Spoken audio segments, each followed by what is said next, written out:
All right, welcome in to the Ryan Ripken Show. Happy Monday. We made it. There were possibly some Sunday scaries for a few reasons, but hey, we're getting off to a good start to the week. Hope you are as well.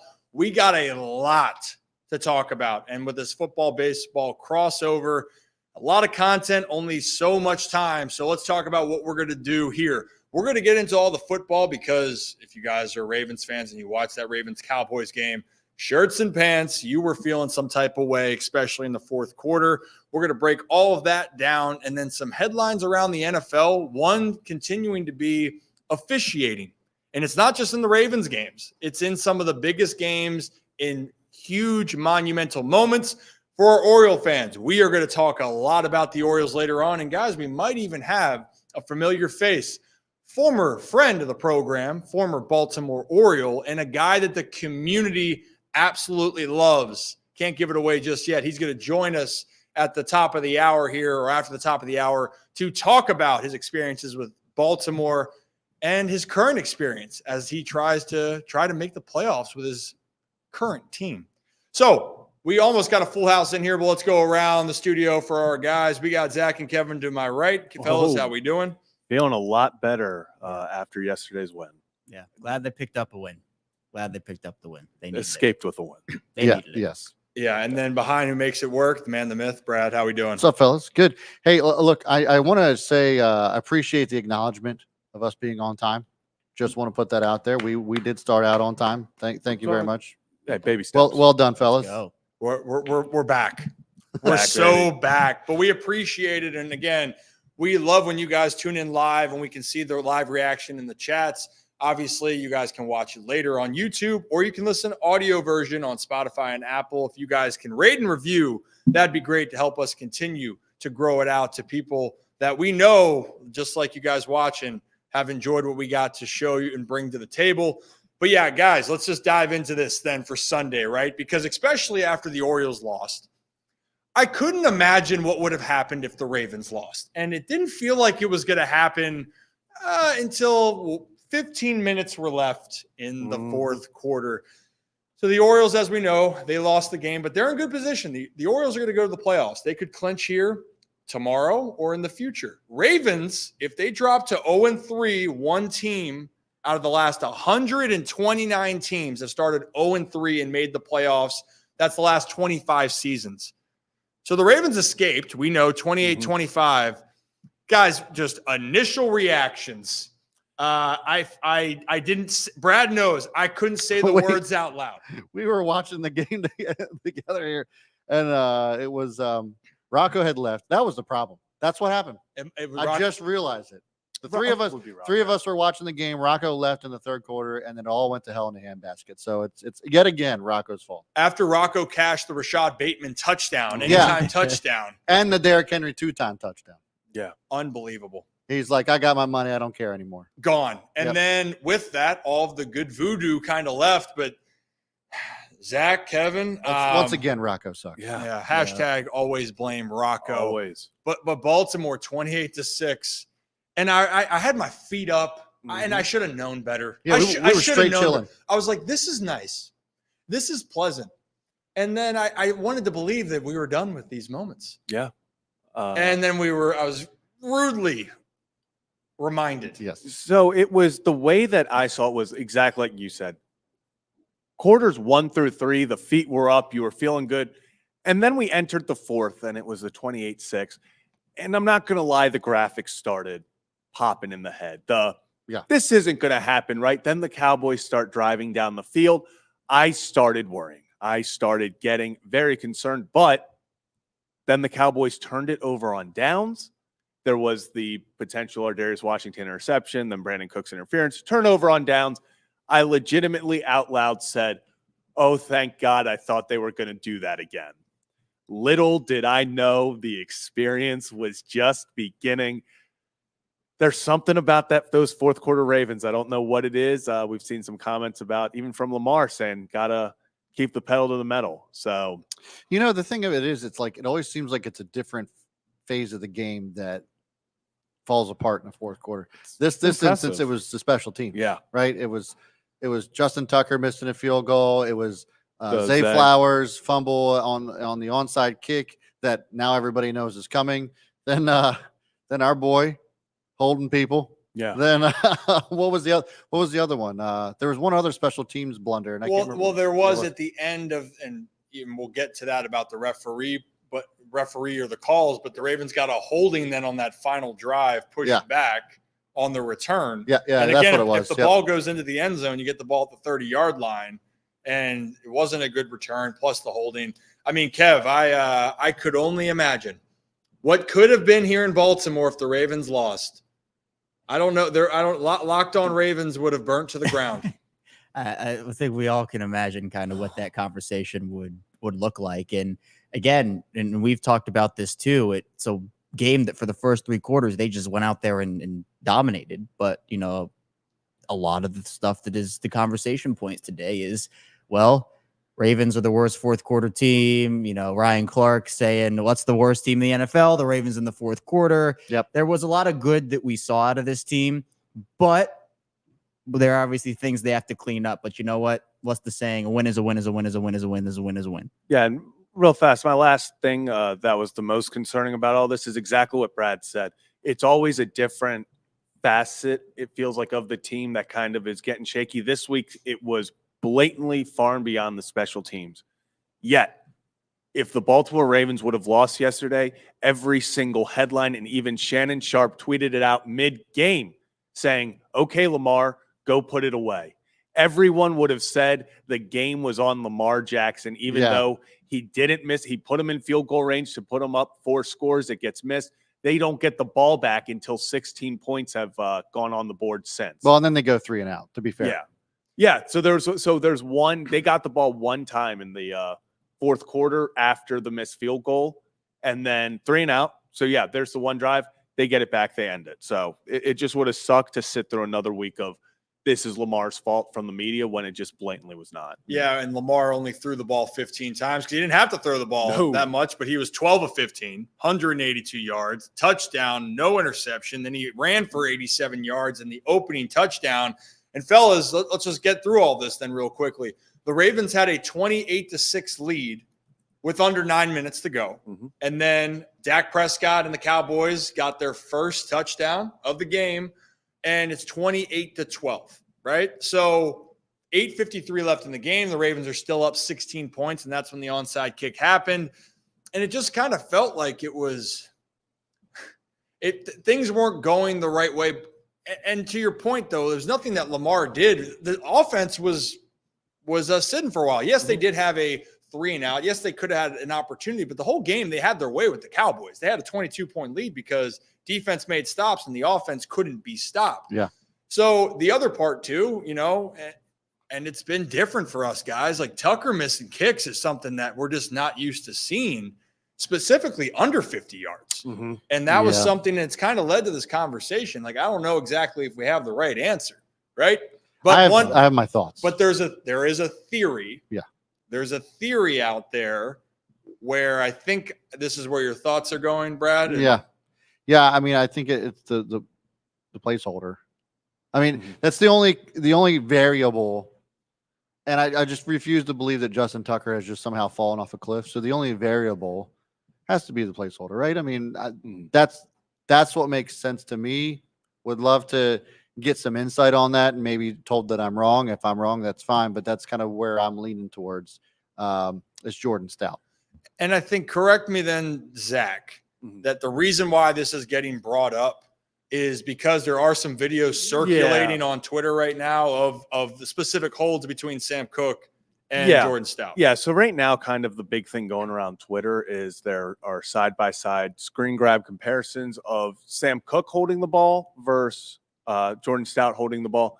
And when Cook is holding the ball, he's further away from the ball, meaning his body it's more out in front of him. Do we have those? I can try to find them real fast. So pretty much Tucker has all the room in the world on both sides to get his leg through. Now, if you look at Jordan Stout, it's a lot closer to the ball. Stout is almost over top of it. And people are thinking that's why, because he has to come closer, he doesn't have that he's now pulling stuff, trying to get the leg out of the way of hitting Stout. So once again, this is all speculation. Could be completely wrong. This could have absolutely nothing to do with it. But that's kind of where people are standing right now is kind of what Brad's saying. There's no way Tucker just fell off a cliff. Something else must be going on. Yeah, and Kevin, it looks like he's got the leg, right? It looks like Tuck's got the boot, right, at the whole situation. And we're going to try to pull up the side-by-side there. But that was a moment in the game, right? It's the field goal, you get points, you're feeling good, and all of a sudden momentum. I think that's what's happening in the fourth quarter while we wait. And I want to give the other side to Justin Tucker in a second, but it was a big momentum swing because, hey, it kept Dallas feeling like they had life. Is that a fair way to put it? Yeah. And at that point you have, and we talked about the special teams, both the missed kick and the onside kick. The offense didn't get the ball back, the Ravens offense, for a really long time. In the way that Dallas was able to just dice up that Ravens defense, then it was another mistake, and they diced them up again, then another mistake. It was just, you could feel the momentum heading back in Dallas's favor. And by the end of the game, it was really, if Lamar and Zay didn't connect on that third down, I mean, I thought Brandon Aubrey was going to go out there, kick an 80-yard field goal to tie the game and send it to overtime. But John Harbaugh did say today, just found this while we were talking about it. He said it's a technique issue that Justin Tucker is working through right now. And then technique. So we'll see. They said that they talked about it, and he says he loves the guy, respects him. They've been together for a long time, but did highlight a technique issue with Justin Tucker. And real fast, what did Nick Moore talk about last week? He said what they're dealing with right now is Tucker's pulling the ball. It's going just left, and that's exactly what happened yesterday in the missed kick. Is the first thing I thought left. Yeah, the first thing I thought of is he's once again pulling. So that would make sense if there's some sort of issue there, instead of it being a holder, the snap, something happening there. Maybe it is just technique. He's trying to put too much leg into it, whatever it may be. Hey, and you know what? I'm going to pull up then, because let's look at the numbers for Tuck then. And I pulled this up just on ESPN, and it's not ESPN 8 the Ocho, which again, great, fantastic, great, yeah. Have you seen dodgeball? No, why am I asking? You can dodge a wrench, but you can't dodge a ball. Oh, damn! Let's go. But did you know ESPN 8 the Ocho, or is that way over your head? Bold strategy. I know the channel. Bold strategy. They also had I can't remember what the channel was, but continue. Go ahead. Okay, well, as we continue on with this. Here is just Justin Tucker's, and let me see. You want me to zoom in a hair more? Yeah, try zooming in on that bad boy. Right there? Yeah, better? That's good. Yeah. Okay, so the reason why I wanted to do this is because we're looking at Tuck, right? So he came in the league in 2012. How could you forget that? Playoff run for the Ravens, had the game winner in double overtime at the Mile High Miracle in Denver. How about the Ravens right there? Joe Flacco, Jacoby Jones. Shout out Jacoby Jones. Joe Flacco. But in that year, he was 30 of 33. Great start to his career, 38 for 41. But guys, if you look at the years, he's had some tough years. Like 2015 specifically was probably his worst statistical season. 33 of 40, 4 of 10 from 50 plus, right? 4 of 10 from 50 plus. And I think that was a part where they were saying, hey, we're going to throw you out there, any situation. We're going to give you the chance. And Tucker missed some of those kicks. Overall, though, he's been a guy that's usually automat Tuck from 50 in. And I think that's what's happening. But it has been something, if he's going to be off in 2022, 9 of 14. And correct me if I'm wrong, and if we're playing with this whole not conspiracy, but like the theory. Yeah, the tin hat. Not even tin hat, but maybe tin hat. But Jordan Stout came in 2022, has been his first season, right? Yep. So Tuck's had struggles before this. The problem for the Ravens right now, I mean, Tucker now is 2 field goals away from tying how many field goals he missed all of last year. He only missed 1 inside of 49 yards last year. Yeah. So he's already a third of the way there as far as field goals from 2015. So that's just where we want to just explain this, that it's not uncommon what Justin Tucker has done, but I think for us, it's just an interesting part of the game, because in the tight game so far where Justin has been really the reliant piece, played the Chiefs, that field goal, and there was a lot of other issues, but that hurt in that situation. Yep. Especially now. Brandon Aubrey, by the way, how about him just kicking a 63-yarder in like 65. 65. Sorry, my bad. 65 in the second quarter, first quarter? Like it was nothing. It was the most immoral. Like, I'll say this. I understand what other teams said about Justin Tucker. To have that massive sack by Kyle Van Noy, and I'm sitting there and I'm like, let's go. Game changing. Like, that gets the offense off the field. Why are they bringing a kicker out? Yeah. I was like, 65. I was like, okay, give us the ball on the other. And then he hits it. I'm like, that's good from 80. I'm like, what are we doing? Like Kevin said, it threw me off the rest of the game because as soon as they got the ball, I was like, they could just send him out there and he's going to hit it. You know what? I'm not trying to, I love Tuck. I still think he's the greatest of all time. Aubrey's missed 2 kicks, period, in his career. That's only second year, correct? Yeah, he was 10-10 from 50+ last year. He's 4-4, 5-5 already this year. He had a longest 60 in his rookie year last year, longest 65 already. That dude, it's just like, oh, you want me to kick an 80-yarder? I swear, I thought that's what it was going to come down to. Yeah. The Cowboys are going to try something crazy. Aubrey's running out there. I think he would make it. Yeah, like that guy right now is the most locked-in kicker in the NFL. I think that's a fair thing. He is locked the hell in. Well, let's talk about some positives then, guys, right? Positives. Let's turn the page. We believe Tuck's going to figure it out. Yep. It's just technique, Kevin. Technique, New York. No, there's also a SpongeBob where they're trying to learn how to blow bubbles. And he yells technique. Oh, technique. That was one of the SpongeBob episodes that I watched. You know what's great? In the kid barbershop, and I was like 7 years old or something. 8 years old, I don't know. All right. Then you do this. Also they took some SpongeBob off of streaming and off TV.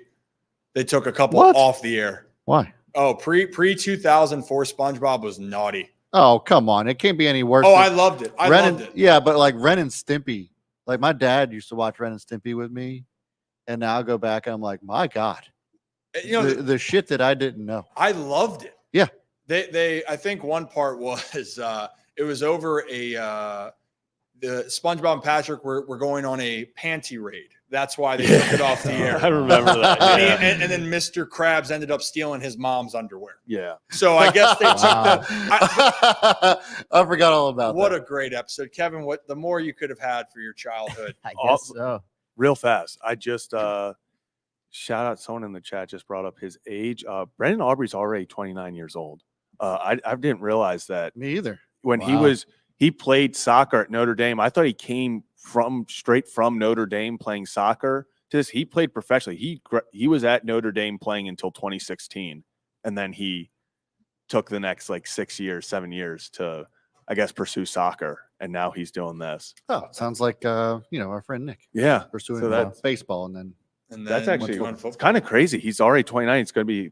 I was thinking that this was kind of a Tucker situation where it was like the next 12 years are just going to be Aubrey, but I mean, they still could. Yeah, I mean, it's the way he's kicking at 29. But yeah, this is like when I found out Aaron Judge was 32 instead of 25. Yeah, that was a big day for Kevin. But Juan Soto actually is. Yeah, 25. Yeah. Like that. Then that's the wild thing. That's for a different conversation. But let's go positive here, guys, because at the end of the day, you just got to win games. It doesn't have to be pretty. You can ask the Chiefs about it. None of the Chiefs' wins have been pretty, but they're 3-0, and they're not going to apologize for that. For Ravens fans or for the Baltimore Ravens, they're not going to apologize for making it close, but getting a win in Dallas, a big road victory. You feel a lot better with the sense that you're coming back to play Buffalo on Sunday night in week 4. But guys, why don't we talk about, for the Ravens, the execution on those final plays? Momentum's against you. Dan Orlovsky broke down 2 of the key plays on that last drive for Baltimore. We're going to break it into segments here. We're going to do the first one, Brad, of talking about the conversion to Zay Flowers on 3rd down. So let's listen to Dan, and then we'll pause it midway through. Game on the line type of plays. 2 late motion or shifts. Huge impact on the success of plays. So this is the 3rd down pass. It's 3rd and 9. We've seen this motion a lot this season in the NFL. So they come out in the bunch. Baltimore does. Here's Zay Flowers, okay? Now, Dallas is playing man-to-man, man-to-man, man-to-man. Now, what they're going to do, Zay right now is at the number 3 spot in that bunch. They're going to motion Bateman outside, okay? Bateman goes outside. Now, Dallas communicates this actually relatively well. Trayvon, you can tell him in the outside corner. Trayvon's lock-in on Zay Flowers. The outside corner has Bateman. You got pressed a point there. Now, the reason why the motion ends up working is because now when Zay pushes up and runs this spray out route and Bateman hezzy 1 second slant, there's just a body that this defender then has to play over the top of briefly. And that's just enough cushion. I also think the fact that Zay bursts off the ball, go, just to get Trayvon to bounce just, 2 steps, and that's enough. Ball comes out on time for Lamar, 1, 2, 3, hitch balls out on time, go make the catch. Fantastic. But wow. You know what? I'll tell you what, him saying burst kind of got me fired up. Made me feel some type of way. But in all honesty you got enough space in your pants over there? Hey, now, well, pause. I think that what I love, though, right there, you need your players to step up, right? So for Zay Flowers, in a game where Baltimore didn't need to throw the football very often, and you can get out of rhythm for that if that happens, right? But Zay Flowers, you need him. I love the fact that Dan breaks it down, and it is interesting, right? Having just that little bit of space where the defenders have to, readjust, essentially. And with Zay's speed and his route running ability, Lamar makes a great throw, and that one then sets up for the next play. But you need that. That's why you drafted a first-round wide receiver, a guy that in big moments can make a big catch, even if there's only a few of them in the game. And Zay Flowers, big catch, and Lamar, good throw under pressure. Yeah. It's overreact Monday. I'm going to call that the biggest catch of Zay's career because of everything that was involved in it. If that ball is not completed, I 1,000% believe Dallas is at least tying the game and winning it in overtime, if not going down the field and winning it in regulation. Zay Flowers was the guy who missed the onside kick. Young guy, onside, goes through his hands. They get it back, gives Dallas all the momentum. You want to see Lamar and them confident enough to say, hey, game on the line. We want to go to Zay. Zay was that read. That ball was going to Zay no matter what. He threw it up there. That was also not bad coverage. The corner, the makeup speed was on him in a blink of a second. Diggs was on him. Yeah, Diggs got the hand in there to try to push it away and everything. Incredible catch by Zay Flowers in a massive moment. So overreaction Monday, I'm calling that the biggest catch of Zay's career. Well, and you know what I loved, Kev? What I loved about it? Definitely you can make the case for it. What I love for Zay Flowers, hey, you're not shying away from a big moment, and you can move on past a mistake. I think that's the biggest part here, where you can put your head down. And also, it's not like Zay's this overwhelming presence. The dude's not like, he's bigger. Everyone's bigger than you, Kev. Yeah. But True. Zay plays with such confidence. He plays big, and he right there played big in a moment that the Ravens needed him. Yeah, and I go back to what Peter King said last offseason when Zay was a rookie. He was traveling around all the training camps, and they said if you put Zay in one-on-one situations, the only way you're going to stop him from getting the ball is if you hold him or you tackle him to the ground. And that is because of what Darren Orlovsky said with that burst. He's able to get off the ball quickly, and then his route running and his electrifying ability there gets him to his spot exactly when he needs to be in the right. The timing, Lamar and Zay have established chemistry over the course of the last year plus, and we saw that on full display in the biggest moment. With Mark Andrews not getting the ball a lot, the tight ends weren't really involved. They didn't really throw the ball a lot, but when they needed it, I think everybody knew a pass was coming to try to get that conversion, kind of salt the game away, and they still had to convert again. But that was A+ by both Zay Flowers and Lamar Jackson. Boom, baby. Now let's see how it was the finisher on that second play, Brad. Let's play the one that won the Ravens the game on that read option where Lamar ended up keeping it for the win. Little motion creates just enough buffer and space to get that ball completed. And then the 10-yard run to Lamar to essentially really seal the game. Okay, 2nd and 9. Now look what they do. They come out with their tight end package, back, and then their 300-pound fullback. Okay? Then they're going to motion the fullback over. He's really a tight end fullback. He's the most versatile player in the league. Okay, so Dallas sets their front as they traditionally do in what we call an over front. And then they're going to walk this person to the line of scrimmage. That means Micah is shrunk down, okay? Now watch what happens with this. You're going to get this double team to Micah. This motion, okay, is going to lift this defender. Okay? That and this is going to lift this defender, lift this defender. Okay? Look at the double team that you get right there. Micah just gets completely washed down because the double team, completely washed down. That defender gone because of this eye candy. We pull, that one little shift to bring Ricard over. Look at the angle he gets. He gets completely downhill on Micah. Ball game.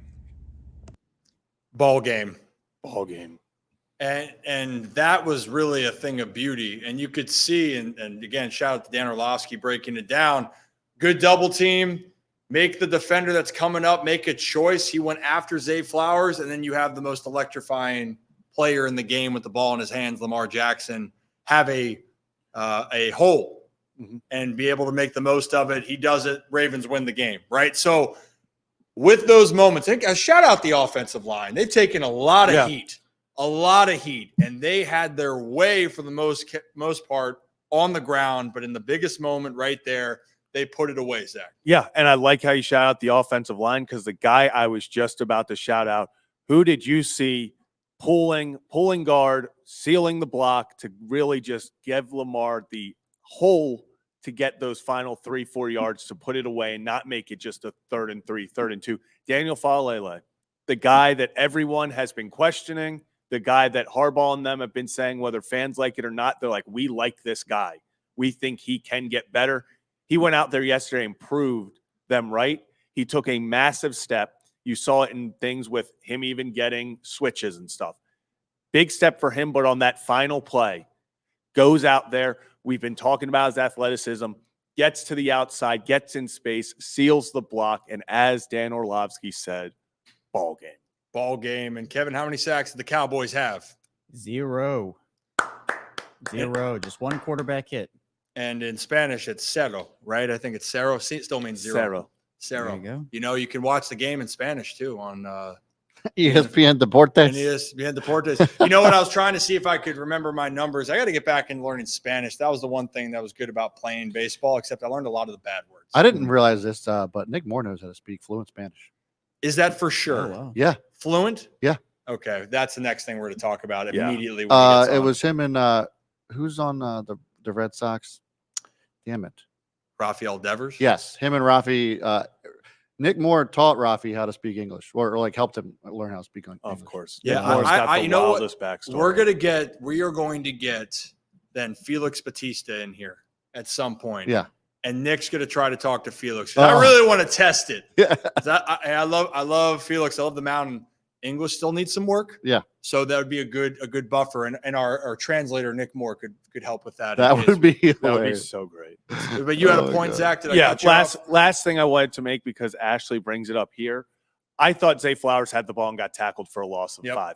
Lamar Jackson is so seamless with the way, like that's why he's the most dangerous ball handler on the planet in the National Football League, because whenever it's the sleight of hand, it's the motions. I know for a fact, if I was watching on TV, I was focused on who's going on. I know with 11 guys on offense coming at you to block you, it's hard for you to see who has the ball. Yeah. Like I'm focused on television with a clear shot of, who has the ball? And I was like, well, they just tackled Zay for a loss of 5. Wait, why is Lamar running up the middle with the football? Like, it's got to be the most frustrating thing on earth for defenses to deal with. And so that deception, it also reminded me of that play last year, Chargers, Ravens, where Zay then got the ball, where it almost didn't get the ball. Zay ends up scoring that touchdown against the Chargers to put it away. But it kind of had that feeling, right? And why not? You have the weapon. I understand that, hey, you got to throw in this league and all this, and we believe Lamar can make the throws. But if you had a guy like Lamar and his deception alone can impact games. That was an impactful play. And throughout the whole day, Lamar's presence set something up for another guy that can make a pretty damn big impact. Probably the big storyline, then the offensive line was fantastic. Lamar Jackson did his thing. Shirts and pants, Derrick Henry. Kevin, do you have the final line on Derrick Henry? 25 for 151 and 2. Say it touchdowns. again. 25, 151. Dos. That's 2 in Spanish. Ooh. Look at that. Look See, at that. We're learning on this program, and also at the same time, hey, you know what? It wasn't 30 carries, but 25. You fed the beast, and the beast delivered for Baltimore. I mean, guys, I get it. I get it, Zach. I think you're mentioning it before the show. Titans fans, we get it. Yeah. We get why this hurts that you don't have him. I can't tell you how excited and maybe some other things when I saw Derrick Henry stiff-arming people left and right, just steamrolling people, and you can't stop him. Couldn't stop him. He completely dismantled and took the soul out of the Dallas defense from the jump. Yeah, I thought as a Ravens fan, seeing Lamar Jackson in the open field got me as excited as I ever could on a football field watching my team. Then yesterday, I watched what it was like to witness a vintage King Henry game in a Ravens uniform, and it was as magical as everything the Titans fans has ever told us. So this is my public apology to all Titans fans who over the years I said we're overreacting about Derrick Henry. We're saying it's just a running back. It can't be, King Henry. I was like, it's just a running back. It's different. Watching Derrick Henry dominate for your football team when he gets in open space and that stiff arm is coming from any angle possible, it makes you feel something on the inside as a Ravens fan, and it's special. It's a spiritual experience that every football fan should be able to witness. Oh, it's fantastic. You know what? It really just warms your heart. And shout out, I'm sorry, bud. Cody Carroll, former teammate of mine, former Baltimore Oriole, friend of the show. He said, take good care of him, bud, when he's up in Baltimore. And I'll tell you what, Ravens fans have loved it so far. 56 carries, 281 yards, averaging 5 yards a carry, 4 touchdowns already on the season. And that screen pass, get him in space. And I know nobody on Dallas, they saw that man get to the second level, and every single second, safety was just like, well, someone's got to make a business decision. Yeah, and a lot of people did make business decisions. And you know who made a business decision that said, you know what? This isn't for us. This is too rich. And I thought everything was bigger in Texas. I really did. Yeah. I thought that's what the motto was. It's bigger in Texas. We're willing to win. We're willing to spend.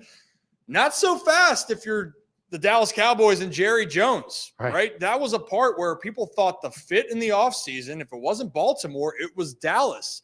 And then the irony after the game, Derrick Henry's the big piece. And Jerry Jones was asked about not going after Derrick Henry. His comments might surprise you. And then Mike Greenberg does not hold back at all on ESPN Get Up, talking about how he feels about Jerry Jones's decision and answer to not pursuing Derrick Henry. Why can't you buy a mansion when you live in a different kind of house? We couldn't afford it. We can't make that all fit. It's simple as that.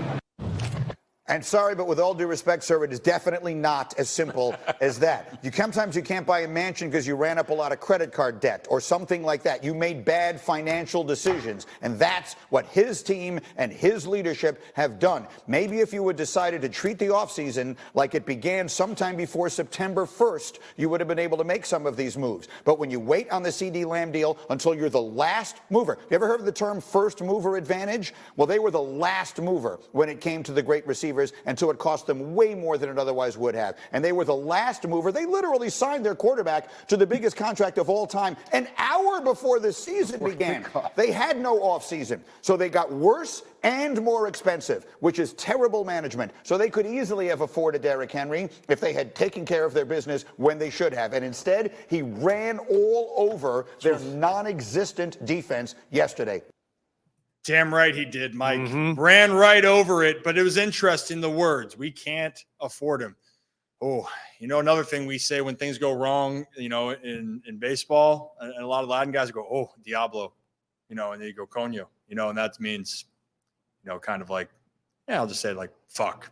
Yeah, like that, but you know what? We don't curse a lot on this show. We do at times here, but that's the reality. That's a moment just like, damn. Yeah. Right. And for Jerry Jones, look, Brad, we've had this conversation. You've even said it. This was a problem that Dallas knew that they were going to have to take care of with Dak Prescott and CeeDee Lamb. Yeah. And they waited as physically and literally as long as possible. And I understand they got some talented players. They still got to pay Micah Parsons, but you waited so long. The price went up for Dak. The price went up for CeeDee Lamb. And then the one piece that you do not have, Dallas cannot run the football. And to the success for Baltimore and for Baltimore fans, they bring in a guy that fits the identity. And that's why everyone's like, hey, Dallas, Derrick Henry would make your team better. Yeah. And honestly, I don't think it was – I know running backs, he got paid a little bit more, but it wasn't like the Saquon Barkley deal. No. It wasn't – DeAndre Swift got, 3 years for $18 million or something like that? Yeah, insane. It was a worthy deal, but we're not complaining. Well, and we've talked about this on the show before. Like, I never thought that Dak Prescott was worth the money to be spent as like the highest paid quarterback in the league in history. Like, that to me just made absolutely no sense. Mm-hmm. And up until the fourth quarter, Dak wasn't playing like he was the most expensive quarterback in the league either. And he really hasn't up to this point. So you spend a stupid amount of money on CeeDee Lamb, a stupid amount of money on Dak, don't really put any other supporting cast around him, and then somehow expect him to just crank out wins. And it's just not happening.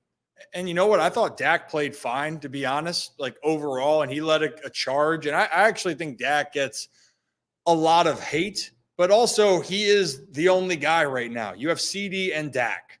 I mean, this isn't a well, Zeke. hold on. This isn't Zeke. Hold on. Timeout. Okay, go ahead.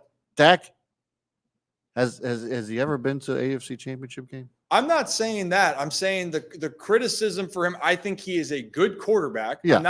That's the thing for me is I think he's a good quarterback. Yeah. But everyone, when you try to put him in that upper echelon, I think that's wrong. It's not fair to him. It's not fair to anyone else. Like Lamar and Dak in the conversation last year for MVP, statistically, you can say Dak had good numbers. It's a huge gap. Landslide, huge gap. Yeah. That's my thing. I think Dak's good, but if you think you need more, talk about a team that doesn't have an identity. I don't know. It's just saying, hey, Dak, let it rip.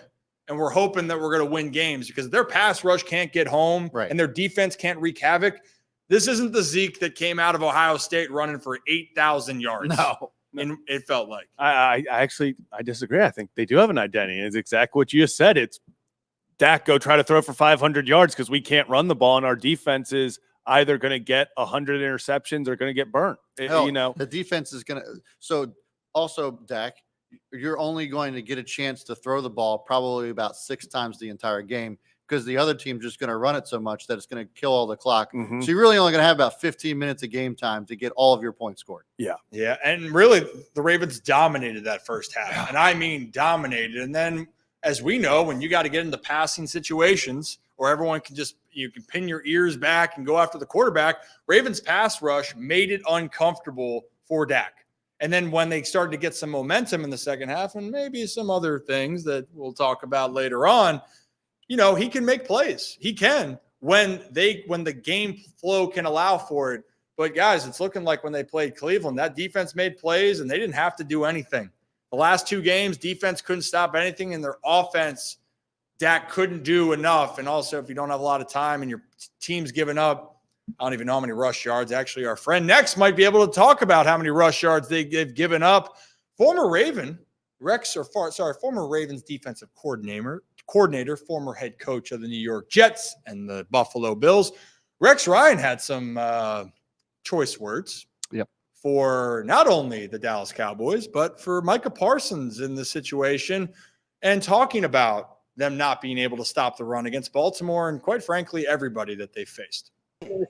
I'm seeing a team that I wonder what the hell they did all week. Like, were you surprised that Derrick Henry ran the ball as much as he did, and Lamar Jackson is a runner? Like, look, I get it. It could happen to anybody one week, but not back-to-back weeks in your own building where you just got pounded. Like, this is a joke, and this is just an ass whipping, and this is 2 weeks in a row. Yep. I'd much rather give up 500 yards passing in a game than give up 200 yards rushing, because that's when you know you get your ass kicked.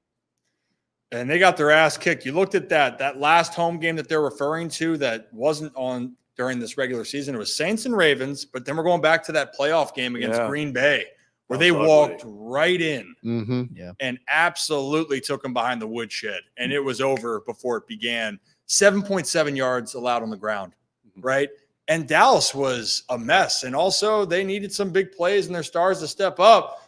Kevin, Micah Parsons was under some criticism overall here, right? And I think you might know a little bit about it. Maybe just a little. We'll get into that in just a second here.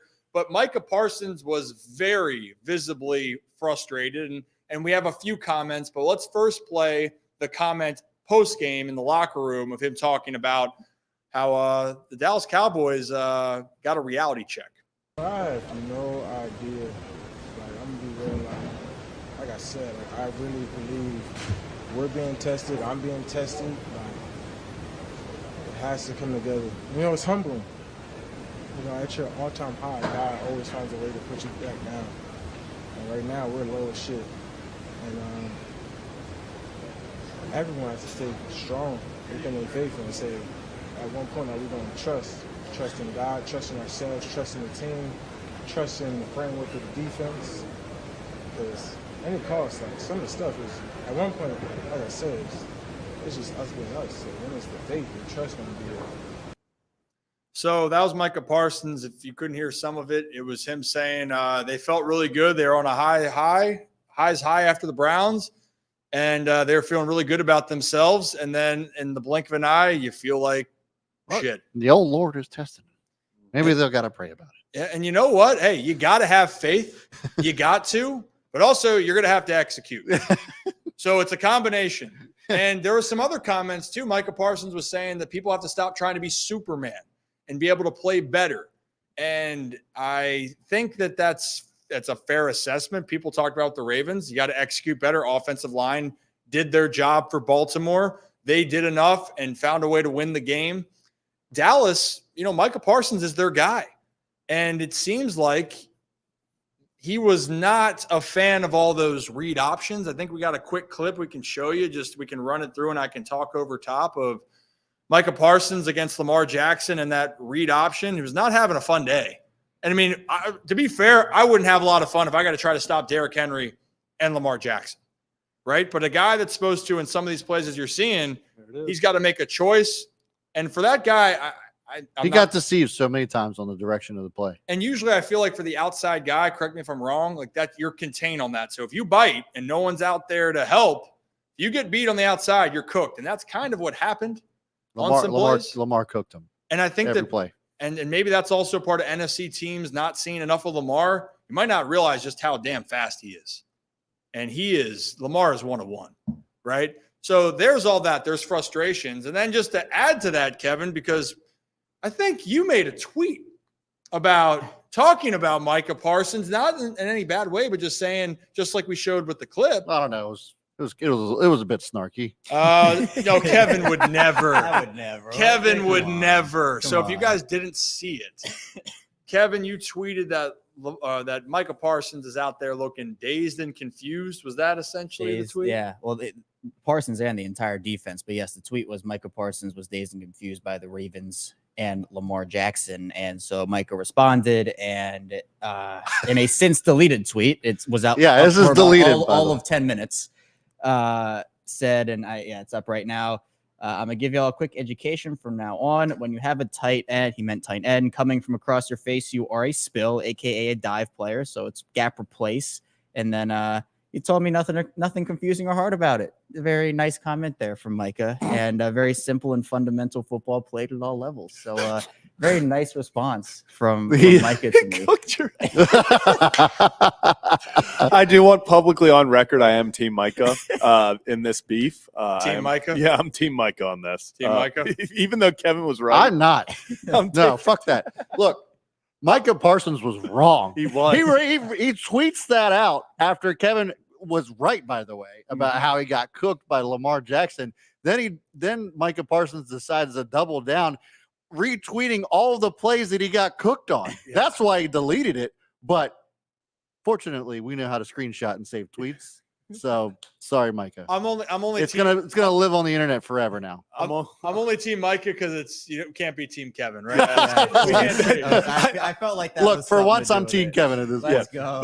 But in all seriousness, like Kev, it's a really funny interaction, and also if you're hilarious. If you're an athlete out there, like it's sometimes like hey, to Micah at least, like he could have been nasty with it. Like he tried to give an example. The only problem with it is, it's just hard when a lot of the film is showing, even if that's not your assignment, what it looks like. The optics aren't good. The optics aren't great. And it wasn't just Micah, by the way. It was not. It was not just the Micah. only situation where Lamar and the Ravens have made a defense struggle. And we can be honest, the Cowboys' run defense is terrible. Yeah. Like it is the worst in the league by a pretty wide margin. The Ravens did what they were supposed to do. But on those plays, essentially what he's saying is when you have a tight end running across your face like that, it's your job as a defensive end, if you are unblocked, to either crash in. And it's really good for the Ravens because we saw this in week 1 where you can do a couple of different things off of that play. For example, in the Chiefs game, remember that play on the read when Isaiah Likely kind of leaked out and he got that first down and Lamar threw it over there? That's because the tight end ran across the defensive end's face, and it gives the offense multiple different options to be able to say, Likely can be out in front and block for Lamar, which we also saw in that game. So if the defensive lineman crashes too far up and we saw him take Derrick Henry, it then does he's not wrong in terms of it becomes gap responsibility, but it is also a bit on the edge defender to either hold that edge and contain on either way. Hold. He did not hold, Kevin. No. But it's not, again, not all on Micah. It's not all on Micah. It is certainly some of it on him. However, if you're the edge guy, just correct me if I'm wrong. If you're saying if you are the edge player, right? And I know it's different circumstances. Don't let him get outside. The one guy you can't let get outside is Lamar Jackson. Correct. Yes. I think Lamar got out a few times, including the touchdown run. Am I correct? That's even something. We can go back to the Zay play with Lamar late in the game to seal it, where if I'm a defender, I'm going straight for – I don't care who's – I'm going straight for Lamar. Yeah. I'm not going – like, Zay's a heck of a player too, but, like, more often than not, they're going to want the ball in Lamar's hands to end the game. Lamar or Derrick Henry's. Those are the only two pairs of hands that the ball was going into those last couple plays. Yeah. Yeah, and the other thing too, and this is what makes Lamar so special and just wild, is that when you think about how shifty and electrifying Zay Flowers is, he's not even close to what Lamar Jackson is with the ball in his hands to try to make a move as a ball carrier. Correct. That's the scary thing. Like that, the quarterback of the Baltimore Ravens is a better ball carrier than any other player in the National Football League. Yeah. That is a crazy thing to think, but that is what is an element of the game that makes Lamar so great. But guys, that's the way the cookie crumbles for Dallas. They got to figure it out. They're 1-2. And you know what stinks is, like, if you had Dak Prescott, it was a good fantasy game at least. I had him, which I'm glad the Ravens won. I'm always Ravens over Ravens over fantasy, period. Yep. Never going to change, right? At all. But for Dak, if you're looking to buy Dak stock, they're not going to run the football. Rico Dowdle, Ezekiel Elliott, just saying, they might have been able to use a 6'5", 240-pound running back. And to that point, Henry even was like very out there in saying over the course of the offseason, even after he signed with the Ravens, Dallas would have been the perfect fit for him. It was very telegraphed that was potentially Derrick Henry's preferred destination. Mm-hmm. And Dallas didn't do anything with it. And all of us are exactly right here, where if they had just signed CD and Dak earlier and didn't pour $2 million into Zeke, they would have had more than enough to sign Derrick Henry to the contract that the Ravens gave him. But you know what, as you said, Ryan, I'm not complaining. I'm not complaining. Thank you. In another alternate universe, Derrick Henry ran for 250 yards against the Baltimore Ravens, and the Ravens dropped to 0-3. And Josh Johnson, and Lamar was traded to the Falcons, and Josh Johnson's the quarterback in an alternate universe. Last thing I want to say is I absolutely love the old school defensive coordinator and Rex Ryan saying he'd rather be have a 500 yards thrown against him than give up 200 on the ground. Yeah. That is so old school football. If they're going to air it out, let them air it out, but they ain't winning on the damn ground. Ray Lewis said Reed and Terrell Suggs would cut people from the team themselves. Yeah, if that they gave happened in up that 200 era. on the ground, there would have been team player only meetings with cuts. Oh, yeah. And you know what, guys? I was actually looking this up. I'm just going to make sure I'm fact checking myself here. Talking about Ray walking up to Ozzy to let him know the players that have been cut. Yeah, well, that's something right there. But one thing with talking about stopping the run, I'll tell you what, Baltimore's MO so far, and I know that they have played teams. The Raiders aren't a great rushing offense. Dallas, obviously. But Baltimore has allowed 50 yards on the ground per game in 2024. 50 through 3 games. So that's great to see. Pittsburgh and Minnesota, the next closest teams, at 71 allowed per game. And how about the Vikings? We'll get to that in a minute. But before we get to the Vikings, guys, and we dive further into some football conversations, why don't we take a ride in our Adams Jeep as we get into really our hot debate of this Ryan Ripken Show in the NFL world here. So, hey, pop the top, hang around. Kevin, we'll drive it regularly. Kevin, their hands are so far apart. That's not 6. That's not. That's not 10 and 2. I'm just up here at 12. 10 and 2. Yeah. That's a casual. It look like you're comfortable. You're in control. Yeah. This is like, I know it's supposed to be how you drive, but this like the driving tense, a big bus. and then the tense. I feel like it's tense, and then something happens, or like like Kevin, watch out, and he'd turn and. Yeah, I'm sitting at the like, gosh darn it. Like, yeah, he also just does a lot of wrist work. Like there's not a lot of. Yes, definitely a lot of wrist work for sure. But our friends at Adams Jeep of Maryland up in Aberdeen, it's 5 minutes down the road from the Ironbird Stadium. They've been the OG sponsors for us here at the Ryan Ripken Show. And if you guys go up and get a used Jeep and just use the phrase Rocco sucks, you love the Ryan Ripken Show, hey, don't take our word for it. You go find Chuck and Matt. They will give you $1,000 in gas money with the purchase. And also, too, they service all different types of vehicles. Cars, tires, detail service inside the car, oil replacements. They're our go-to. I will go to anywhere to honestly get my work done from there. They have been great to us. Brad's Jeep is looking like a beast. I saw that thing outside with the brand new tires. I think it looks good. I love the brand new tires on that thing. Looks so good. They look so damn good. So Adams Jeep of Maryland, tell them that we say hello and that we sent them your way. All right, guys, this is the spicy conversation, I think, of the NFL. There are some other topics we will talk about. I don't like to talk about, officiating a lot. I don't want to get into the referees because at the end of the day, there's a lot of plays throughout the game that you can make that can impact and win you the game. Having said that, guys, it just feels like there are some plays more often recently that are impacting the game significantly. And that is where I think the problem has started with the referees. You guys saw it in the game with the Ravens yesterday. Kyle Van Noy had that tweet, Brad, on the intentional grounding that we thought it would be intentional grounding. And we'll read the tweet right here. Kyle Van Noy said, "Today I found out that if a quarterback is going down for a safety, you can just pass it to the offensive lineman and you're good." What, with a lot of exclamation points and question marks, right? So I think, do we have that play as well, Zach? Can we pull that up here to show you this is the play that we are referring to? So Dak's in the end zone, and all he does is throw it right to his lineman. And it got called for illegal touching of the offensive player. But you're thinking, hey, it should be. Get some grounding there. And one of these. One of those. There we go, Kevin. So I will say, we're waiting for that one. But guys, like that's a moment in the game. The Baltimore defense, it's a technicality, isn't it, Kevin? The reason why it wasn't called?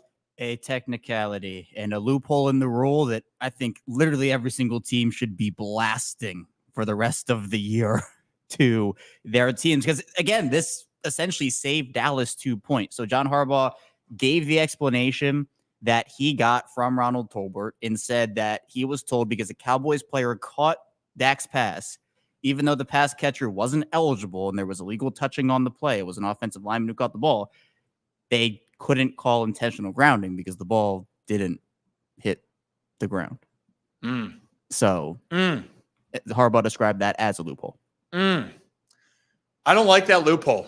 I don't think the Ravens like that loophole. I don't think anyone that deserves a sack in that situation, and the Ravens deserve that sack, it's an impactful play. Didn't end up hurting the Ravens here, right? So that's a positive. Then there was that Odafe Owe roughing the passer. That could have hurt the Ravens. I don't know what else you can do about him wrapping up, and I know they say you can't drive him into the ground. There was nothing I saw from that was roughing the passer on Owe on the play, right? It was Owe on that play, right? And then we're looking at the last night's game with the Chiefs and the Falcons. Hell of a game, by the way. The Falcons, I think, they got to fix some things on offense, but defense played well. But the bigger part is Captain Kirk and them, it was 3rd and 5 inside the 20, ball thrown to the end zone. And do we have that image we could pull up of that play by any chance, guys? But if you didn't watch it, if you guys could just find a tweet with just the image. We have the play. We have the play, yeah. Do we play the play? We can. Should we play the play? I say we play the play. All right, we'll play the play. Maybe play the play. Oh, there we go. Hum now. Maybe we'll see. Look, even the refs know that they're watching this, by the way. Yeah, it's not working out for us. No, it's playing.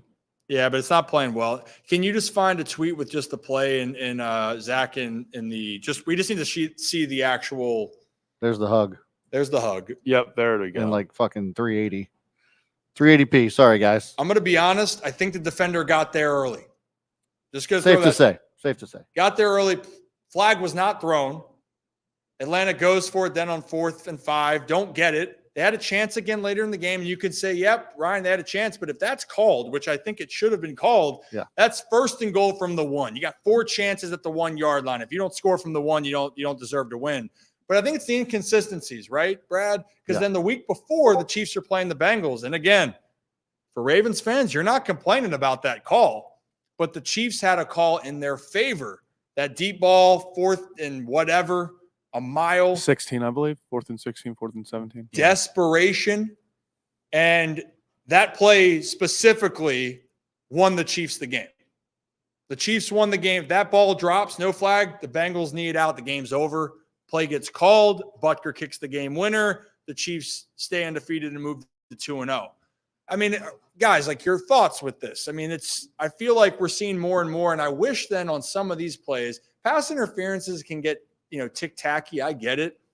But I feel like there's just some calls that the consistency of these calls have not been good. No, and here, the tweet I'm pulling up, shout out to one, Jared Fleming, and Kevin for pulling this up.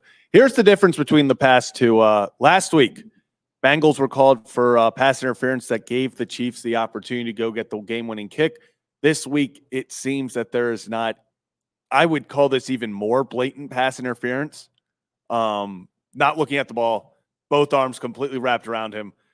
It's not playing any. This is pass interference. This is textbook pass interference.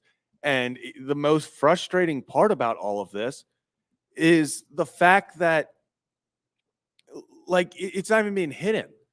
The head officials come on ESPN. We saw it yesterday. They come on Fox. They talk about when they're just blatantly like, oh, yeah, that was a bad call. That was I don't understand how we have replay, all this stuff. We have literally the head of officiating, Mike Pereira, Gene Steratore, all of them in the booths with these guys.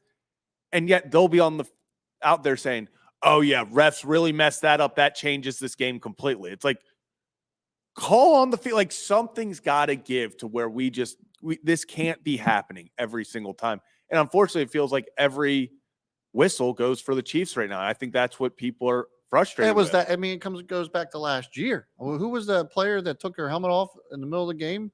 Didn't get called? Yeah. I mean, it was the Vikings let's talk about Zay. Zay Flowers, right. What's it called? The taunting. Taunting. Yeah. After a massive play. I mean, the Ravens scored anyway, but massive. And, what was it? Pat Mahomes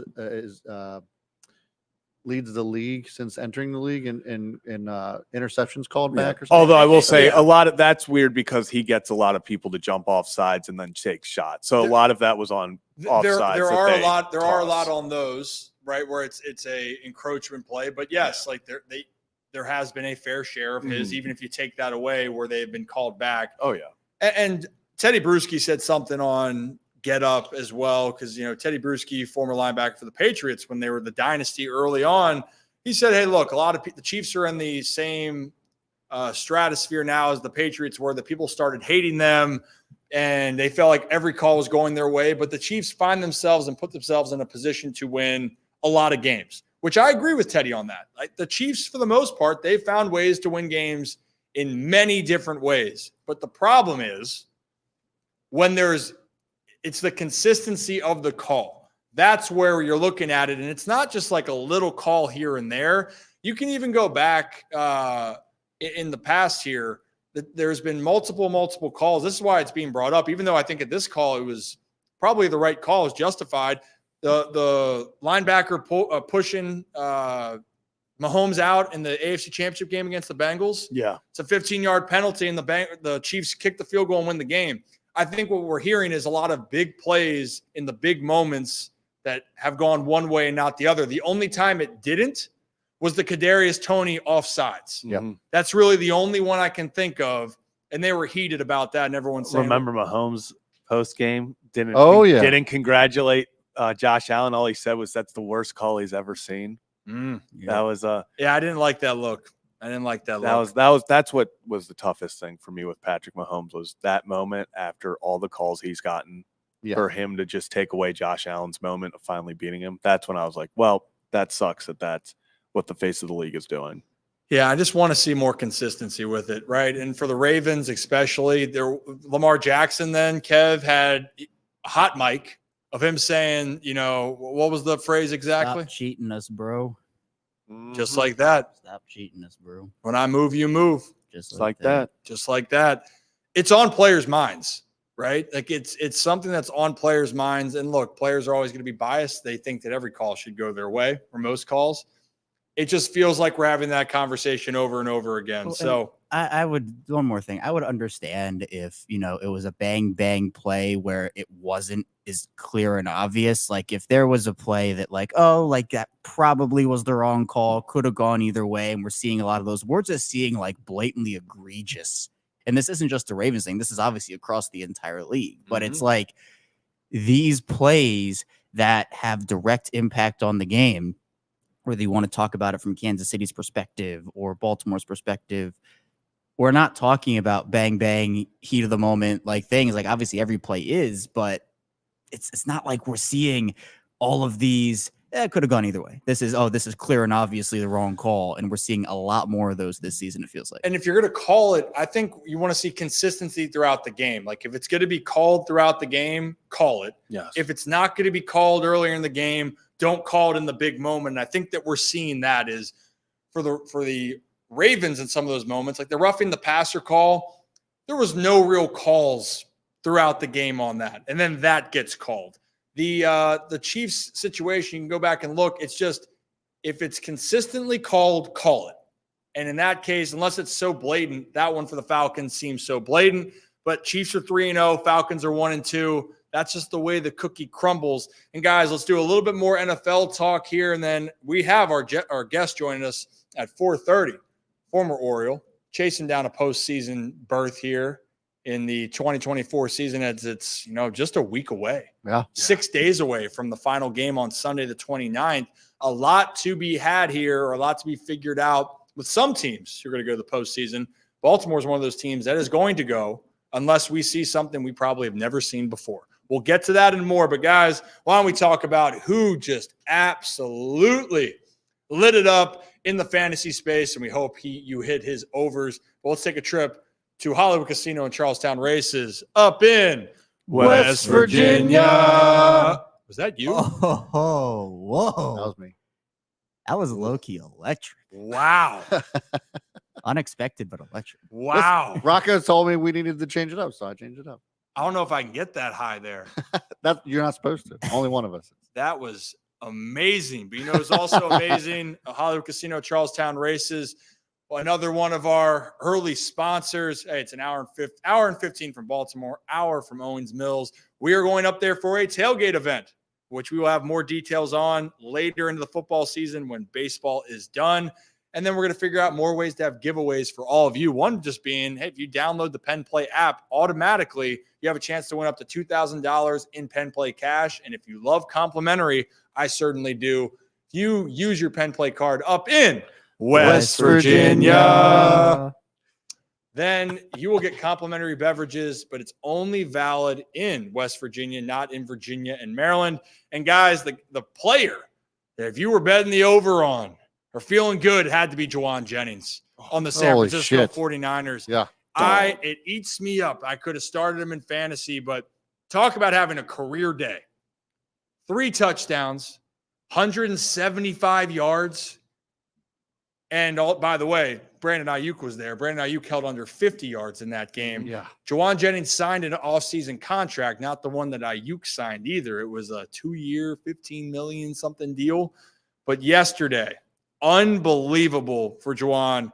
Actually, the final stat line here, so I can be correct, 11 catches on 12 targets, 175 yards, and 3 touchdowns. Dude was balling, but they didn't win the game. Kevin's dog pick. The Rams came back and pulled off the upset, and it didn't seem like they were going to make it a comeback. And shirts and pants, Kevin, good for you. Thank you. My dog of the week is under protest, by the way, because it was the Falcons, and there's an official protest. Don't blame you there. Oh, sugar. Yeah. Well, you know what? That was our fantasy performer of the week there. And again, presented by Hollywood Casino at Charlestown Races. Guys, let's jump back into a couple other news and notes here before we get to our guest coming up at 4:30. There was some spiciness out in Vegas, right? You know what? And that was tough. I picked up the Raiders defense. I thought, you know what? Mm-hmm. Yeah, you did too. Yeah, And you know the worst thing was, and I'll never do it again, Mike McDonald, I'm sorry. Dropping the Seahawks defense, and I did that because I just thought maybe they'd have a little bit of spark losing your quarterback, and, you know, they have the weapons. Maybe they'll burst for a big play. The Seahawks struggle with the Pats. No, not at all. And Vegas, you're going to start Andy Dalton. He's solid. Holy shit. Bro. He's solid. But Andy Dalton, became the first quarterback this year to throw for over 300 yards and 3 touchdowns. Deontay Johnson, 8. Adam Thielen, 8, and unfortunately got hurt. Chuba Hubbard, 8. Yeah. And the Raiders did not. And actually, guys, it's the more of the after effect here is a great win for the Panthers. But it was the comments by Antonio Pierce after the game. Antonio Pierce, you guys be the judge of this, but not happy with how it went, and specifically with some of his players. Do we have this video in here? No. We can pull it up real quickly. Let me pull it up on Twitter. Thought we had it in, but I did too. Yeah, I thought it did too. It was not in, Kevin. No, it was not. It was not. But the point here is there was some people that Antonio Pierce thinks were making some business decisions. And Zach, let me know when you have it, and we'll rock and roll. Yeah, and actually we've seen some more things come out since then as well. Oh, hey, no, yeah, I did too. I think we know. When I move, you move, Kevin. Just like that. Oh, just sugar. like that. Yeah, I'm downloading it right now. Downloading it right now. Yeah, because it's been really cool. Yeah, it's okay. I honestly thought we put it in there. I did too. We got a lot of stuff in here, and actually forgot about one with the Ravens, and we'll add that back into the fun thing before we have Cole on, because that was a highlight that wasn't a part of the game, but sure made an entrance on social media. But I am happy for Andy Dalton, at least. Like, that was a cool moment. Still feel terrible for Bryce Young. The Raiders, though, when you feel like you beat the Ravens, does this make the Ravens feel better that the Raiders just lost to the worst team in football? And I mean smoked. No. And I mean smoked. It was tough. It was a tough look at home opener, if I'm not mistaken, for Vegas, cool right? That's Where- a cool stadium. Where was the first game for Vegas? Oh yeah, it was in against the Chargers.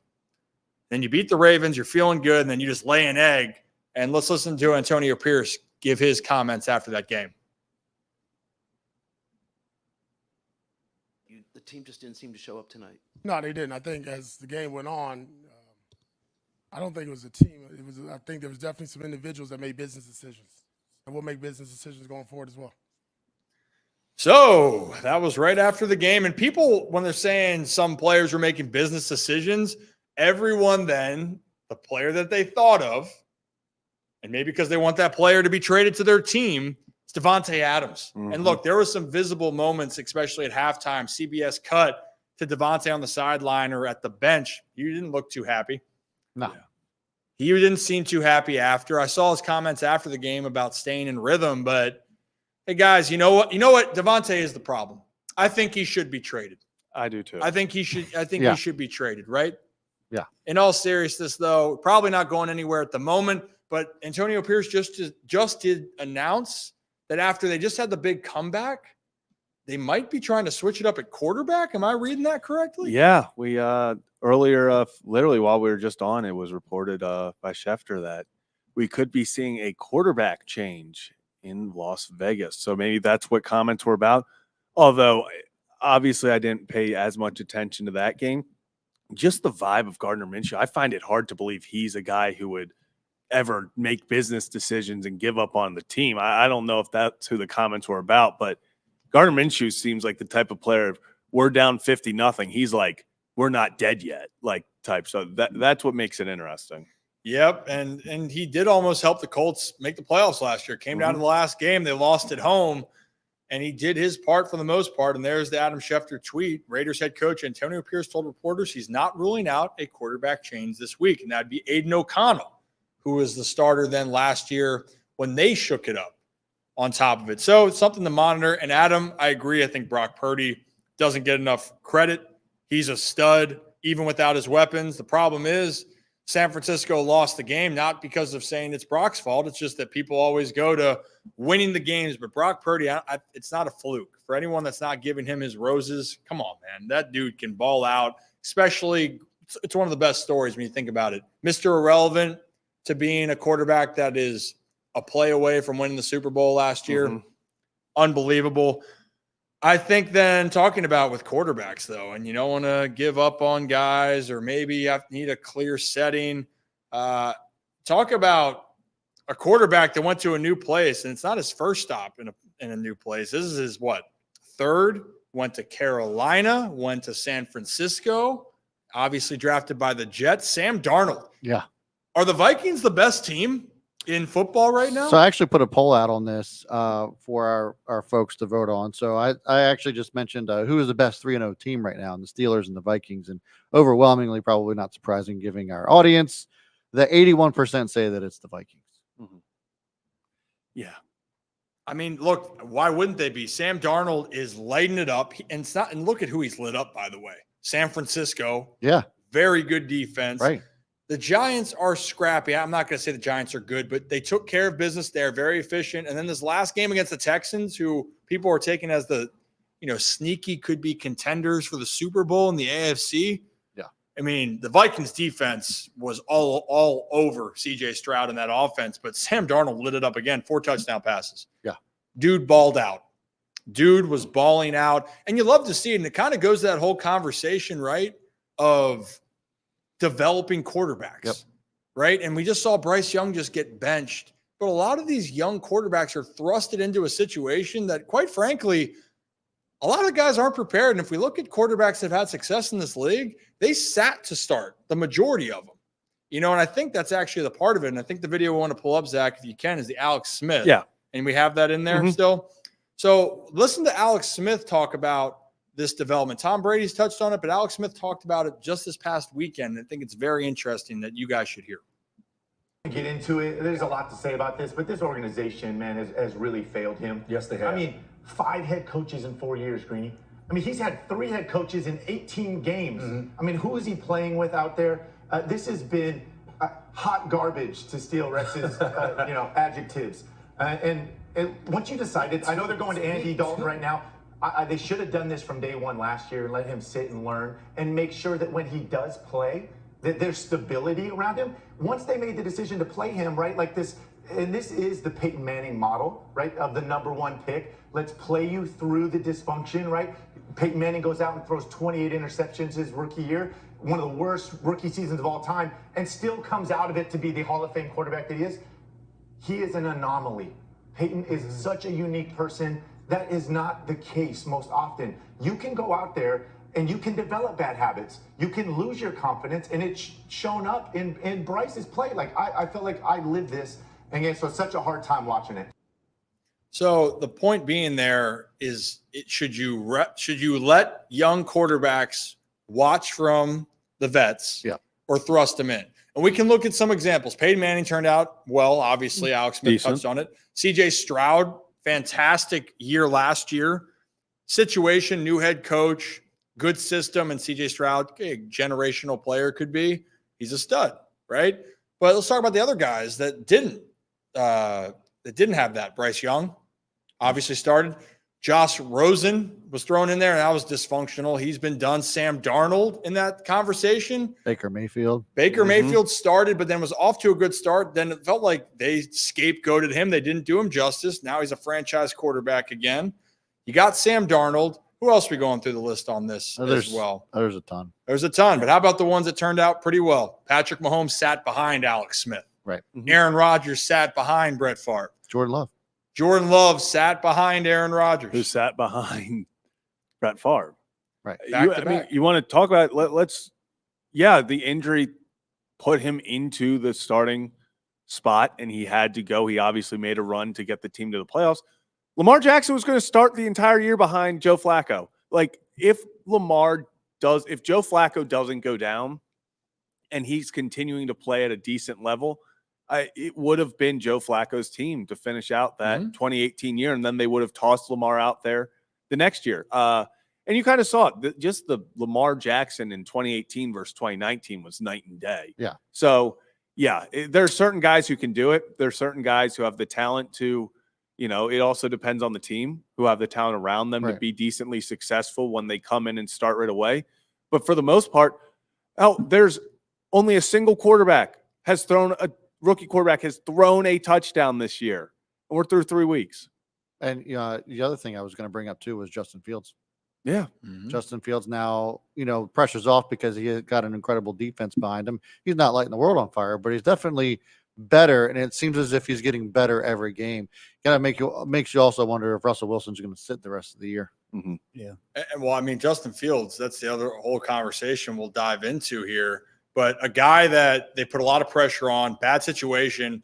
And even though, Brad, I know you feel certain ways about Caleb Williams, he showed flashes yesterday, but that Bears coaching staff, I know that they got a stout defense. Offensively, I still don't know what they're going to do. They can't run the football. You're having them air it out 53 times. Yeah. When you put a quarterback in a position that's young and you're saying, hey, you be our savior, not everyone's going to be able to do that to start off. Looking at other quarterbacks like Blake Bortles back in the day too, like his career fell off with the Jaguars. And yes, some guys are going to miss. Mark Sanchez, had moments, then fell off. Right. It's a hard thing to do in the NFL, and I just feel so bad for players. And Anthony Richardson got hurt. Now he's trying to get acclimated. He doesn't look put together. And the Colts could be, arguably, they could be undefeated. But Anthony Richardson has been so inconsistent where he makes a play that makes you go, oh, my God, he's the best thing. And then the next thing go, oh, my God, I can't believe he made that play. That's experience. End zone interception yesterday was just, I don't know what to make of that. It was woof woof, to say the least. I mean, just real fast, Michael Penix. Let's look at Michael Penix Jr. Like, he's going to come out. He's going to come out being an absolute. He is going to step foot on that field, and he is going to hit stride with the right. Like, they are doing it. Everyone gave them all this crap over the offseason. Yep. It is very clear that this Atlanta Falcons team, the way they're built, can have success now, and they're young enough to they can have it. So they can have like 2 bouts of success. They can have a year or 2 with Kirk. I think this is the 1 year with Kirk Cousins, to be honest. I think next year it's going to be Penix. And then you still have Penix come in, and it's going to be his team, and I think he's going to thrive. Well, and even to a lesser extent, we talk about Lamar sitting behind Flacco that 2018 season. That 2018 week 1 game between Buffalo and Baltimore was Nathan Peterman, not Josh Allen, versus Joe Flacco. Matt Barkley started some games for Buffalo that year. Allen, he ended up starting at 11 games. Josh Allen started that year, but he didn't start the year as Buffalo's starter, and he went through his own struggles. But we've just seen a league, and you guys have all talked about it, where Zach Wilson comes in and is thrust into the fire with the Jets, and yikes, that we now know what happened. He's in Denver. Desmond Ridder is taken as he was a third round pick, second round pick. Yeah, he gets thrust in there, and now he's in Arizona. So it's like the art of sitting and learning. Guys want their high draft picks to hit right away, but when you're in a situation where you don't have to start the guy and you can go through a couple of years of let's just bring this guy along, and maybe it's not going to win us a Super Bowl, but it'll pay off in the long run. There are much more examples of that than of quarterbacks getting thrown into the fire and having success right off the bat. I mean, CJ Stroud is what you want that to look like, but that's a very rare case. That doesn't happen all the time. And I think that's what people are chasing right now. And the other reason why they had an organizational structure that was put in place that exceeded all expectation. DeMeco Ryans was the right hire. Bobby Sloak was the right hire. They had the full support of the organization.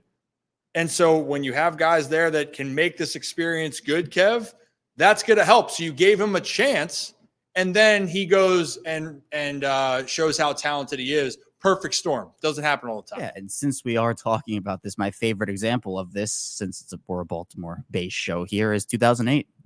Yeah. Joe Flacco was the third quarterback for the Ravens. They were not going to play him, but Troy Smith gets sick. Kyle Bowler gets injured, and Joe Flacco was thrown into the fire, and they made the AFC Championship game that year. It was a whole thing. That's a lot of success, but that is the model that people are chasing. That just doesn't happen, and that's not what the Ravens' plan was. The Ravens didn't plan to throw Joe Flacco in their week one and have what happened.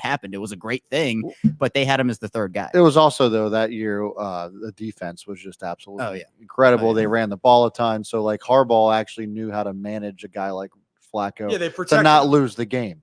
And so that to your point, as far as the DeMeco and on all that, I think that just goes to speak to it's obviously the organization and the system that's going to set them up, but as dysfunctional as Chicago is, this just doesn't surprise me at all.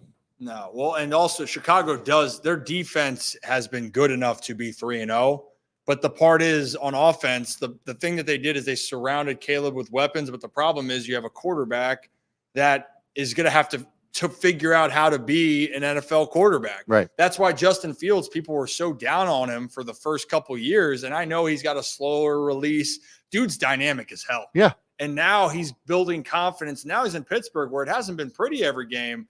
But I mean, I think Luke Kuechly was on talking with Kay Adams. It's a quick question, but Steelers are 3-0. Let's hear what Luke Kuechly has to say about Justin Fields being the starter. Oh, did we lose it? Yeah. The Chargers basically said, we're not going to let you run. And guess what, Justin Fields, you're going to have to beat us with your arm. And guess what he did? And I thought that was the really impressive thing, walking away from that. Chargers totally stacked the box, and he was successful. Tomlin said after the game that Justin Fields is doing, he used the word awesome. He's doing awesome. They're 3-0.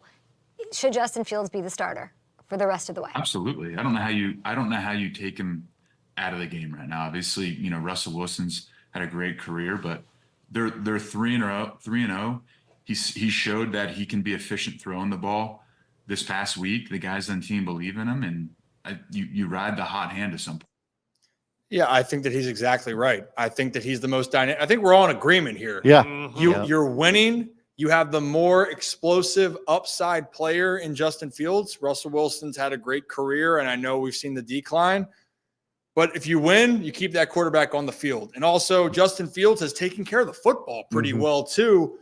And it seems like he is going to be able to get the ball to playmakers, something that Pittsburgh couldn't do. Oh, and by the way, he's a playmaker himself with the ball in his hands. So, gosh, who could actually come out as a good example of this?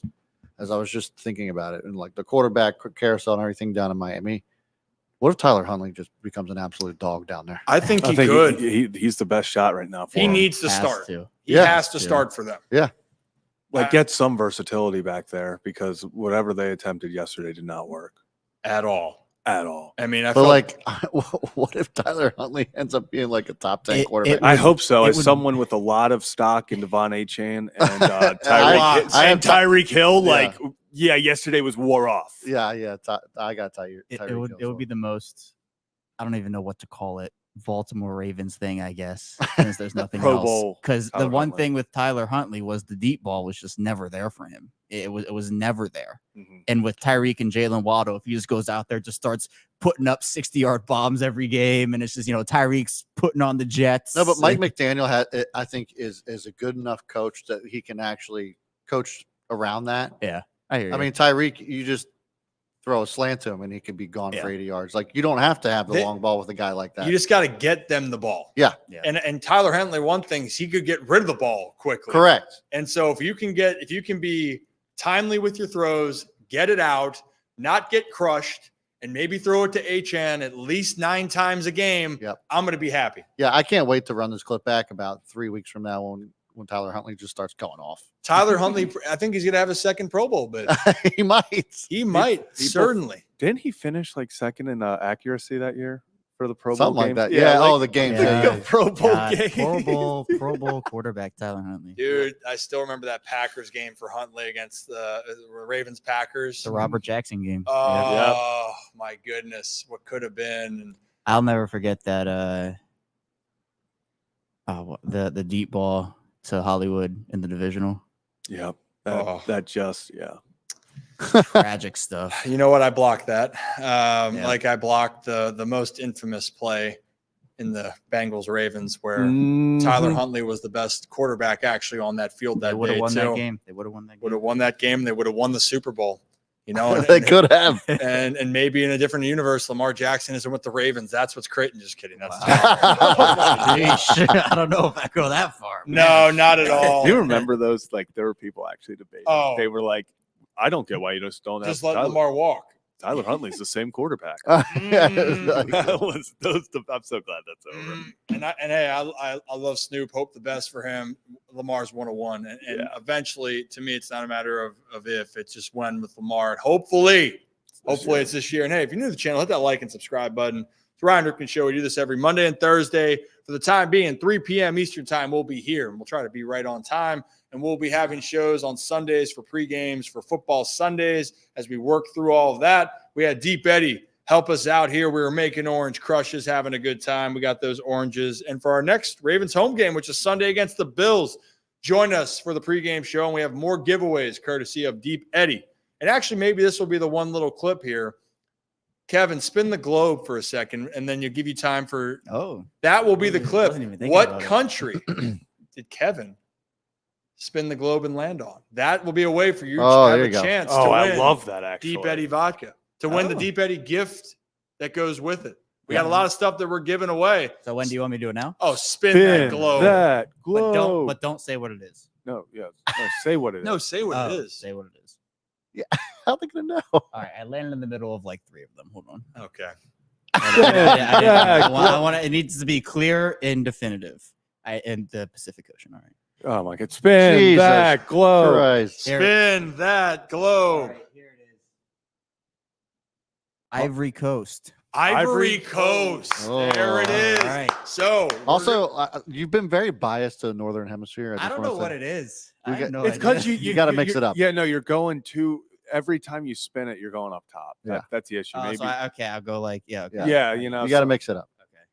yeah, you got to mix it up. But I for didn't all even think those about notes that, for next actually. time. I didn't Yeah. even think about also Ivory Watch the Coast is Cote d'Ivoire, right? If we do it, if I pronounce that right, I have no idea. that. All right. Cote d'Ivoire. And I was when I played FIFA. Man, they had a good team, and Ivory Coast was like a sneaky team that you wanted to play with. Mhm. Had some beasts in that game. Well, there you have it. Ivory Coast. So that's the answer for it. We're going to post this clip saying, hey, what did Kevin spin the globe on? And if you comment on it, we'll leave it for comments for a day, seeing how many people comment correctly. We'll add them into the raffle for it, and you'll have a chance to win the Deep Eddie gift basket where we're giving away hats, sunglasses, the big old Yeti like canteen with it, and so much more for the rest of the season. But you got to tune into the Ryan Ripken Show to make sure you can hear those little Easter eggs for the show.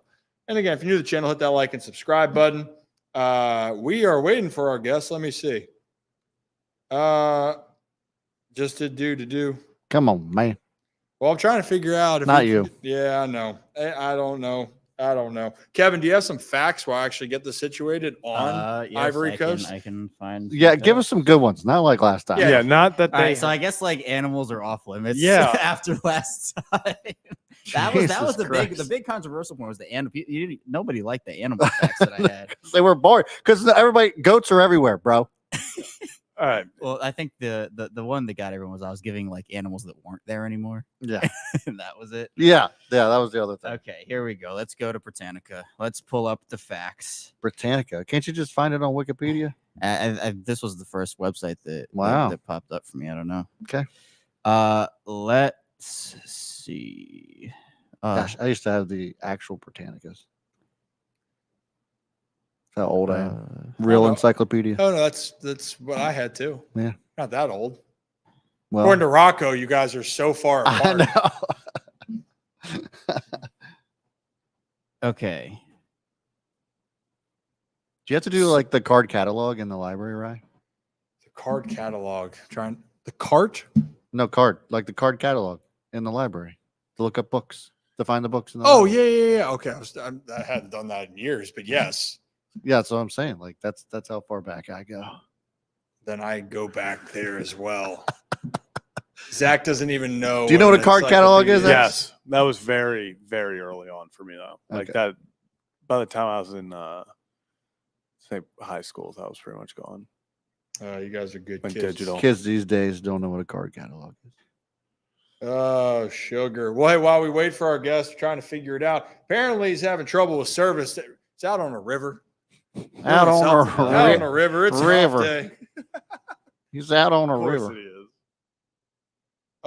is. He's saying we might have to audible because he's running out of service on the river. He's saying about doing Thursday. We already got Thursday. Well, I guess know. Well, I think he'd have to do earlier in the day too, so we might have to stream that for the Holy Shirts and Pants and bring them on. All right. Should we do that? I guess. Yeah. I Well, there's guess. no service. Down We by can't the Damn do it. anything river. about We just done hyped it all up.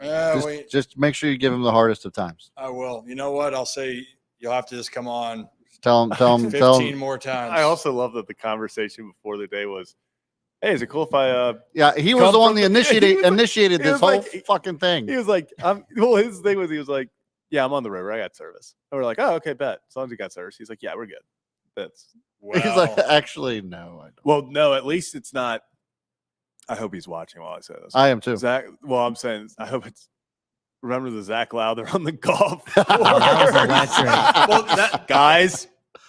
guys, and then drop. That's what I don't want Right. for our listeners out there. That was an all-time. Oh, Zach goodness. Lowther trying to do the golf. I'm just going to give it away. It was Cole Irvin. We're just going to call him out. Yeah. We love you, Cole. It was Cole. But the thing was, Cole's going to come back on here when he's done fishing, and he's going to tell us a little bit about. God damn it, Cole. But Cole, I'll tell you what, guys, great perspective. One guy that was really also, how can you not root for Cole, by the way? Yeah. Does so much in the community. Great guy. He's a good kid. Cares. He's a great kid, and we hope the best for him. And he's trying to chase a wild card spot with the Twins, the Twinkies. So People thought it was Nick Moore. That would have been Nick Moore move. yeah, That would have been Nick such Moore's a doing Nick- some active recovery, so he's getting loose. Yeah, that's what you're going to call it. But we are doing, just to keep you guys up to date before we got a couple things to wrap up the show here. A few things that we haven't touched on yet, including the Orioles. But tomorrow, Tuesday, we're going to go over this whole game on Sunday with Q and break down specific plays. We'll put that out on the socials and on YouTube here. And maybe we'll make that live, Kev. We'll see how we're feeling. Maybe we get frisky and we make it experiment alive. with it. Yeah. Yeah, it's a good time. People helping people, trying to figure out how it works. First month of the season almost over. That's so crazy to think. Yep. Yeah. So we'll do that. But we do have a busy Thursday as well because the playoffs are approaching, and we are going to have some of our top guests back on to really help break down the playoffs on Thursday and Monday. The hint, they've been on the show before, and there might be multiple. You know, we're filling out the rest of the list, but we got two for sure that we know our community really loves to hear from and has great insight on the game of baseball. Playoffs start on Tuesday, October 1st is the first game. More than likely, that's when the Baltimore Orioles are going to be playing. Hey, is one of them a family member by chance? Yeah, well, for him, yes. The other one depends on the day. We just trying to drop some Easter eggs. Listen, we got to give them something so they'll show up. Yeah, he's one guy. Both of them actually have the Maryland connection. One of them played for the team, played for other teams. Yeah. Oh, and actually, he might come on and explain the connection with Jackson Holiday a long time ago. Easter egg on that. There is something if it drops. I'll explain to the whole shirts and pants. Oh, yeah. Okay. Yeah, in this economy. We'll have to do that. So, we'll just say it. Tim Kirchin on Thursday coming on. And then one of the biggest ESPN personalities in the baseball space might be joining us again for round 2. Ooh. So we'll see how that shapes up here. And I know a lot of people are panicked about the Orioles. Why don't we just talk about it real quick? And then we'll end with the fun part that was after the Ravens game. Am I missing something? Nope. I think that's good. Actually, missing one thing. What? Hit that like and subscribe button if you haven't so far. And if you want to be a channel member, we have a new interview dropping on Wednesday for the Holy Shirts and Pants members. And actually, that will actually drop later tonight. But for everyone else, we're putting it out soon. Another player that's played in the playoffs, been big moments, drafted by the Orioles, but didn't play for the Baltimore Orioles in the big leagues. But a guy that it just has a great perspective. Hear what he's doing and what it's like and why baseball is so damn hard to make it and win in the postseason. But, guys, I did want to touch on one thing. It's our last sponsored bit right here. And we got to talk about the true dog of the week, brought to you by our friends over at Stuggies. We got to go down to College Park, guys. We got to give the Terps a little bit of love, shall we? Have to. I think it's starting to trend on Twitter, hashtag Theismann. Heisman, baby. Ty Felton. Ladies and gentlemen, if you don't know the name, get to know it. He might be one of the best, if not the best, wide receiver developing here in the nation. And because he plays for Maryland in the Big Ten, he's not going to get that credit that he deserves. But you look at his numbers, guy's a dog. And last week, he's been doing what he's done all season. He's produced 14 catches, 157 yards, and a tutty. That puts him up to 41 catches, 604 yards, and 5 touchdowns in 4 games.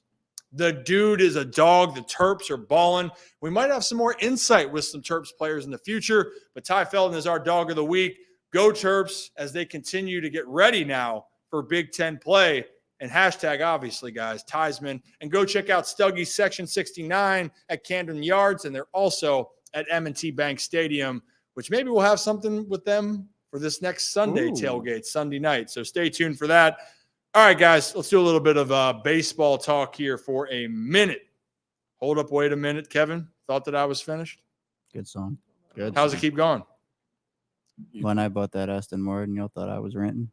Ooh. Kevin. I know the words. Kevin don't know movies, but he knows Meek Mill. Meek Mill's my favorite rapper. Yeah, I was going to say. Well, we know. Which has been a very, I was going to say, interesting experience. Yeah, you know who else is his favorite rapper right now? Yeah, very interesting experience over the last few years. How about the last few weeks? Yeah. Wait, Kevin. Never mind. Oh, no.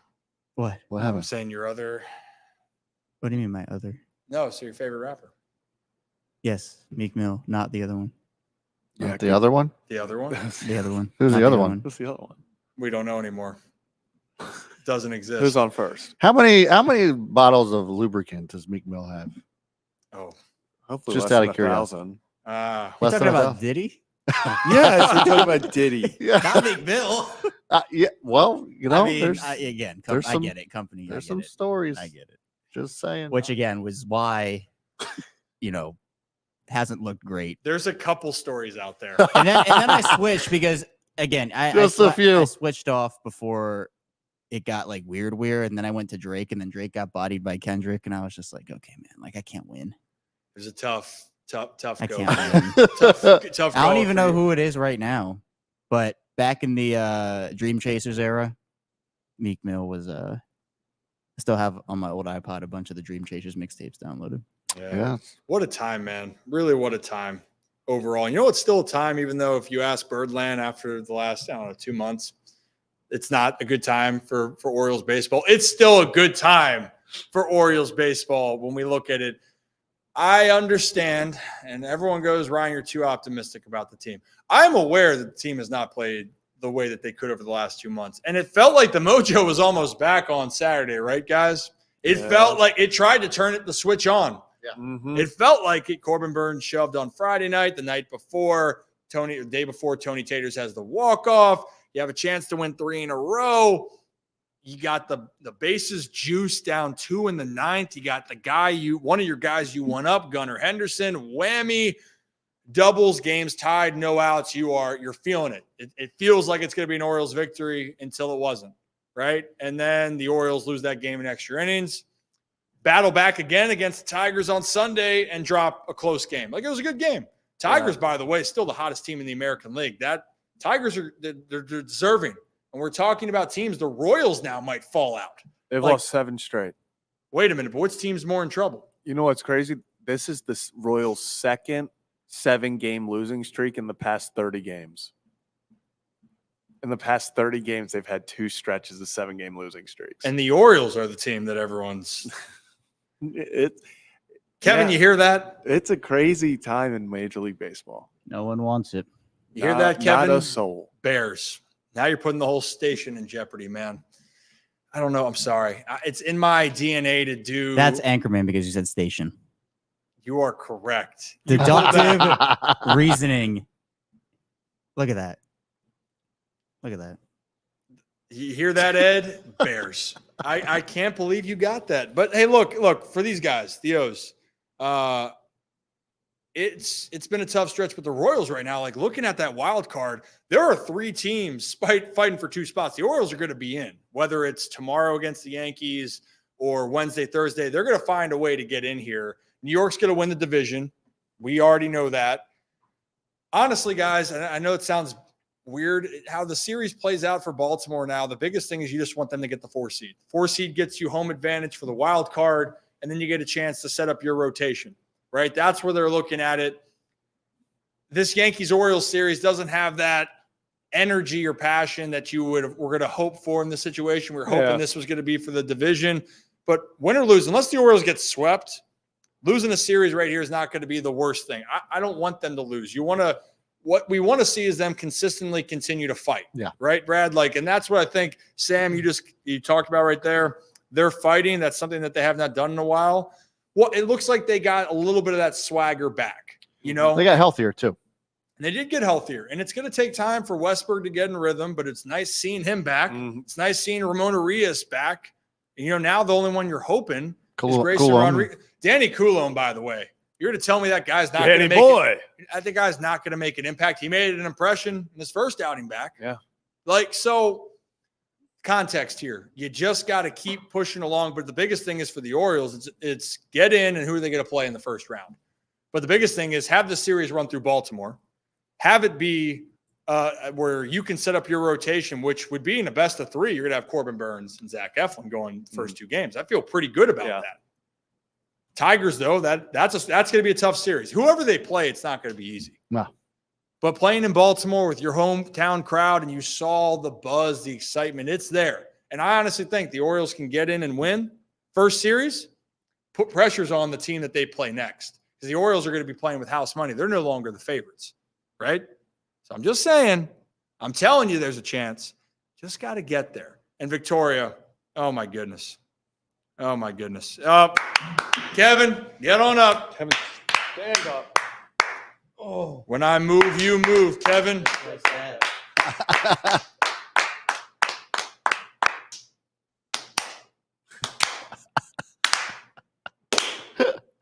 That's great. And scene. That was really good right there. That was great. That was electric. Holy hell. Yeah, we appreciate you, Victoria and Don. You guys, again, all this support helps us make this product better for you guys. We got so much in plan for the fall, and we got a lot planned for this coverage for this Orioles playoffs, by the way. I mean, I know we're covering football because, look, we kind of know what's set, and we got to just kind of wait it out. And then when people want to lose their damn minds in the playoffs, you have all rights to do that. Yeah. Go ahead. be worrying about one game every single time, because that's what it's going to feel like, and that's where it's going to. But it's going to be fun. That's what I meant by this. I'd rather have an Orioles team that is going to have a chance than every single year at this point. You just already came to the determination that it didn't matter anymore. It's over, and that's what it was for 15 straight years. 15 straight years. That's what just grinds my gears at times. It's a blessing. 15 straight years. 15 straight years of not a winning season. That's what it looked like for the last 15 straight years. I still can't believe this is real. I figure we're winding down to the end of the show. No, this is just the best time to do it. Oh, if anybody didn't see this, is the Seattle Miami game. I don't even know who this is. This poor man whose ass is out there for everybody to see. That is quite the hairy crap. Now everyone, you know what? I haven't zoomed in or looked that close. You don't have to. Just a ton of hair there. Well, that was a tough one. But Sean Merriman, friend of the show, friend of the program. We'll have to have Sean on for the Chargers-Ravens week. Yeah, Chargers, tough game for them. Justin Herbert re-injured his high ankle in that game. So that was tough. Yeah, and you know what? There goes lunch. Seeing that, I'll tell you what. Oh, come on. It's just a butt. I'll tell you what. I've seen a ton of, seen a ton of cheeks like that in locker rooms growing up. Yeah, it's and then playing, But honestly, the Dolphins, that picture, they did play like ass. they did, and I feel for them. It's tough. Maybe Tyler Huntley Pro Bowl. So yeah. Holy shirts and pants. Do we have anything? That would be a great Dude Wipes pick, Victoria. Sure, you're right. Sure would. Sure would. Hey, guys, do we do one more subject? Is there anything with baseball that anyone wants to talk about? I know that I could break down that Jackson Holiday play in the future. Not doing it today, but just for content's sake, because people were blaming Jackson on that play and Manzolino for telling him to get off the base. It was the right call, by the way. And I could, if you really want me to break it down at some point, I can. But that's that. Is there any other baseball stuff? It's an off day. It's just kind of like we're going to let the dust settle. The series in New York doesn't have the same type of energy. The Royals aren't in our market. The Twins aren't. Cole Irvin was, but Cole Irvin will get him back.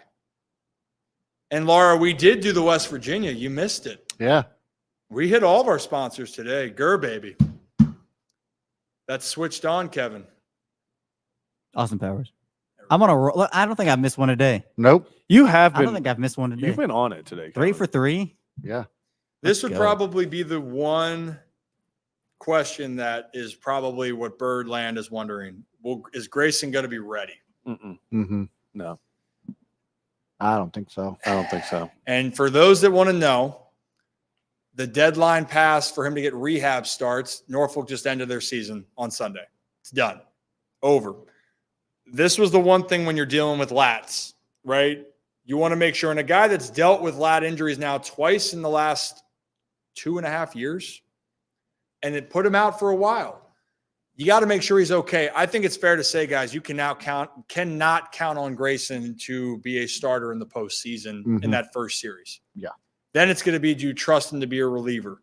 I think it's possible he is ready, but to what extent is he ready? Is that a fair assessment? Would you guys agree with that? Yeah.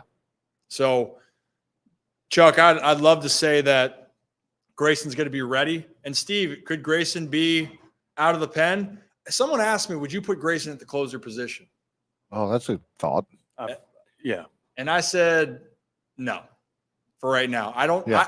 When we talk about high leverage situations, I don't know if I want to put a guy trying to throw as hard as he can coming off an injury in the situations where he's never been a reliever.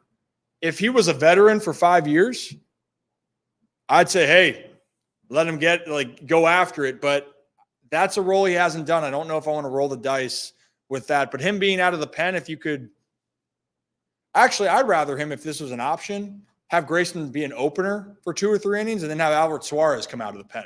That's just me. I think that would be an interesting dynamic there. So we will see what will happen there. And, yes, I know Kimbrel is available. I feel for Craig, man. It's tough. It's tough. It's a business, man. Yeah. Let's get down to business, baby. But, yes, I'm glad you like that idea. Just another quantum wave function. Kevin, say that fast. Just another quantum wave function. Again. Just another quantum wave function. Just another quantum wave function. Just another quantum wave function. Damn. That's pretty 4 for 4. This has been the best day in my Ryan This is Ripken one Show of history Kevin's career. best outings here. This is you know what, incredible. Kevin? You want to test your luck before we get to our final video? Depends. What do you have in mind? I want to see how good your luck is by putting the gridiron golf. Okay, I'll put it all on the line. What do you want to bet here? What are you putting on the line? I don't know. 50 squats with the kettlebell. 50.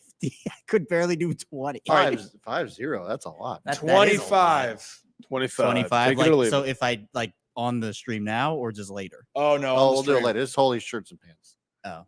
Yeah, we can do holy shirts and pants. Okay. All right. That's fine. You get 4 putts to get a touchdown. Okay. All right.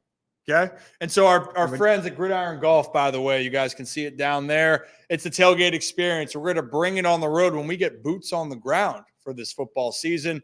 But it's fun. You can play in so many different variations. All ages can play. In this case, it's simple. You got 4 downs to get a touchdown. You can lay up for a field goal, but at the Ryan Ripken Show, we don't lay up for field goals. We go for it. You sink it. You're in it to win it. And Kevin Ostreicher, are you in it to win it? I am. All right. No pressure. Let's do it. Also, real quickly, while we're doing this, Lamar Jackson actually just responded to Kyle Van Noy's tweet about the officials. Yeah, the officials, and he said, "But if I would have done it, it would have been a safety." And where did he lie? If Lamar would have done that, I like this fiery new Lamar Jackson. It would have been a safe. This is the first time that he's like really been like, this is bullshit. Yeah, even yesterday he was like, I didn't like that we kind of took the pedal off the metal. He's like, I want to keep going. I like this new Lamar. I also like that during the post game while Harbaugh was giving a speech, Lamar jumped in to shout out Daniel Faalele. Well, is that the video we were going to react to? Was Lamar? And, no. Lamar being fiery is a different one on the plane. Yeah. Lamar, we talk about Lamar not taking any shit right now. That's gonna be our last video. We're gonna react to before we get out of here. Kevin, do you want to feel froggy and wear the hat, or do you think it's too much? If you wear the hat and make it, I will do 50 squats. I think this hat's gonna be bigger than Kevin's head. It is. This is now it got real interesting. So, Kevin, it's simple. Okay. You got 4 putts. We're all watching. For everyone wondering, he's got to make the middle one. It's the smallest hole. You just got to tap it in, Kevin. Just tap it in. It's all in the hips. All right. Whenever you're ready. Noonan. Shank. Oh, you're right there. You're a good kid, Kevin. No, they got to stay. That's a part of the game. You play it as it lies. Gotta stay there. Had to hit one off of Frankenstein's fat foot. Oh my gosh. Kevin, Kevin, that was so terrible. Hey, Kevin, it's all it had some in promise. the hips. Had some promise with that first one. All in the hips. Now there's no chance you're getting this. Oh, down no. to 1. Zach, go a little bit to the left so we can get a hold on, Kevin. Hold on, Kevin. This is down. This is it, man. This is it. I'm not saying that it's down to this, but it's down to this. Oh, are you right? Mitlab said he must be right-handed. No, it didn't go in. Relax. Must be right-handed. Kevin, I didn't realize you are left-handed. Yeah, I thought that was the first thing I thought. Yeah. He writes right-handed, but does sports left-handed. But I guess what? He can't make a putt left-handed. I'm right-handed. I'm right-handed, but I bat left-handed. Oh, we learned a lot. Oh, Rocco DeSangro. Oh shit! There he is. What an embarrassment! Wow, Rocco, you're going to take from the guy that can't handle pressure. Right. Yeah. You know that's the tough part here. Womp, womp, womp, womp. Yeah, Steve, it's tough. Well, guys, we appreciate it. If you hit that like and subscribe button if you're new to the channel. We got one more thing to react to for you. Hold on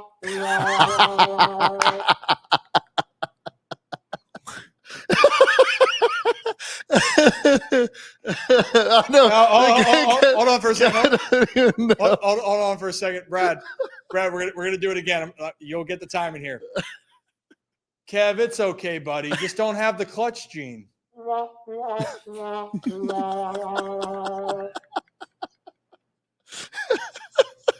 Zach, put your ear. Oh. Hey, one more time for the one time. Kevin, just not everyone's got it, buddy. It's okay. Oh, my gosh. It's a sound being played. Ryan can't get there himself. That made me. Are you really going to do one right now? Do one. We can do the rest for the holy shirts and pants. Let's see the form. No, that's not bad. That's not the squat that I'm talking about. Right there, that one. Yeah. There you go. There you go. Oh. All right. One. Oh, we're doing a. We're not doing a. You don't have to do a press. There is a. Do you want to knock them out? What kind? I don't know if this might be X-rated. That doesn't look age appropriate. Yeah, thank you for zooming out. That's better. Kevin, how you feeling? You can.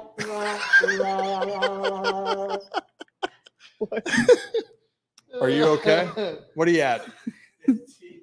Are you okay? I don't want to make you 17, 16. Every time he 17. drops down. Hey, I don't want to cause any issues. How you feeling? Oh, 19. Oh. Everything you got. Stressing. You got 5 more. Everything you got. Yes. Everything you got. Here we go. Ready. You can put it down for a second. You can Take a break. Take a breather. Take a break. Take a break. We're not trying to get hurt. Cody, you see Rocco? Yeah. Rocco said he looks like he's laying eggs. Oh, sugar.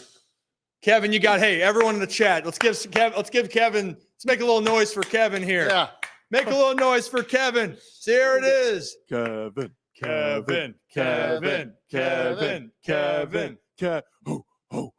Ho.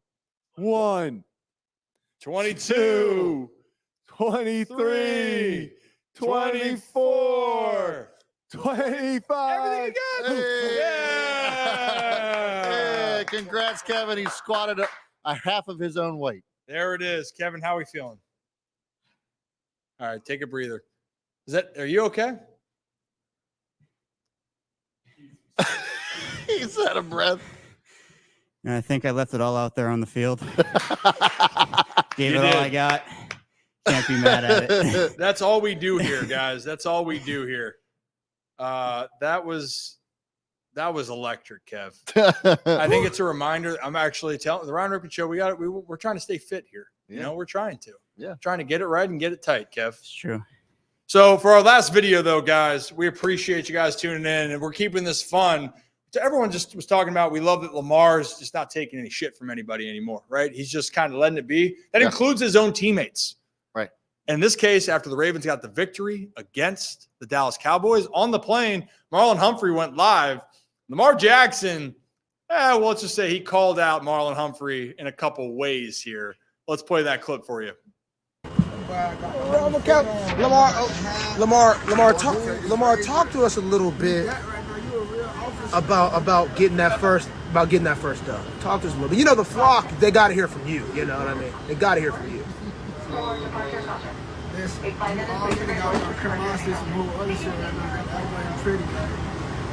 the dub. Keep stacking. We shouldn't even be live right now. Like, we need to get right. Yes, sir. Yes, sir. There you go, Walker. You straight though? How you feeling? You got a lot of drip on, low key. How you feeling, man? No, that's. How you feeling, bro? You straight? Good. 2 minutes. You dropped that pick too. It was a flag anyway, though. I don't care. Remember how they made it post? Oh, Marlon picked up Lamar 4 times, and then you get in the game and you drop them. That's why I was throwing him in practice. Bro, he took it out of my hand. See, he literally like low key. Either way, it was a flag. I don't care. We don't. They probably wouldn't have happened. I didn't squeeze it. I didn't squeeze it. He didn't squeeze it.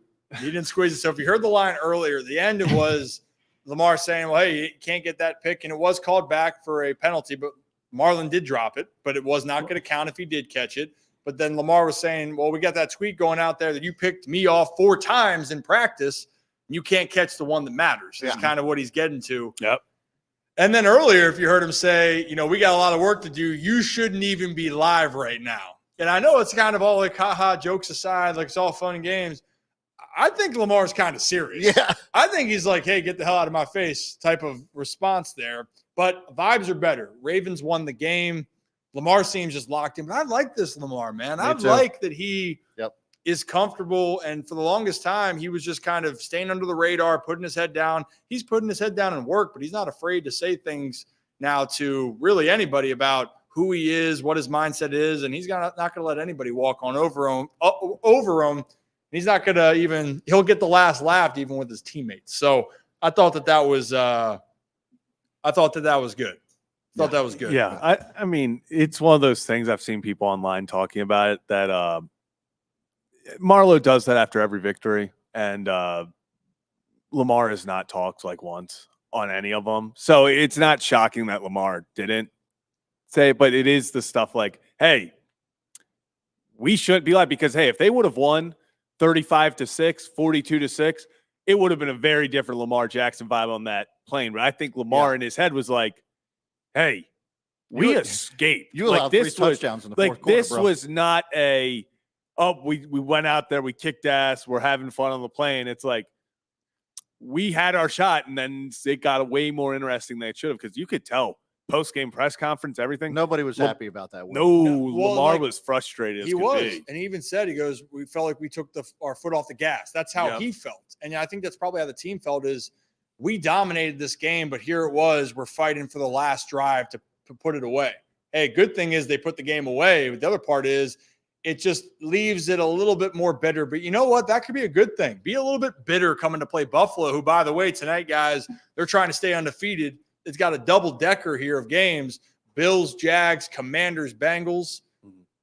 I think being pissed off playing Buffalo could be the best thing in a game where Ravens and Buffalo's had some really good games, and unfortunately for Baltimore recently, hasn't been the result that they've wanted. They actually were talking about blowing games. Remember that game in Baltimore? Baltimore had the 17-point lead. Mm-hmm. Yep.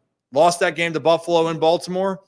Finished the game out, but Buffalo looks like a team you're going to possibly see down the road. And obviously you're trying to catch up now with the 3-0 Steelers. Kevin, are you okay? I need a nap after that. I'll get you a 7-Up too. Wow. Actually, I prefer Sprite. Are you okay? We do have Sprite. Look at that. We got the big thing. It's 2-liter bottle over there. We're getting it for if we're making like the full orange crush, or you can do a skinny crush if you don't want to have the. I've still never had one. Yeah. Tough scene. We'll have to change that soon. I think that's all we got, though, overall. Am I missing anything, Brad? Nope. It was a good show today, guys. Good show. We appreciate you guys. You just got to pump it up. Don't go chasing waterfalls, and you got to creep, Kev. Yes. The other guys. Bum, bum, bum, bum. As always, here on the Ryan Ripken Show, we appreciate you guys tuning in. We'll see you on Thursday for a brand new edition of it. A couple more baseball as we move down the end of the regular season. As always, have a day, have a night. We'll talk soon. Peace.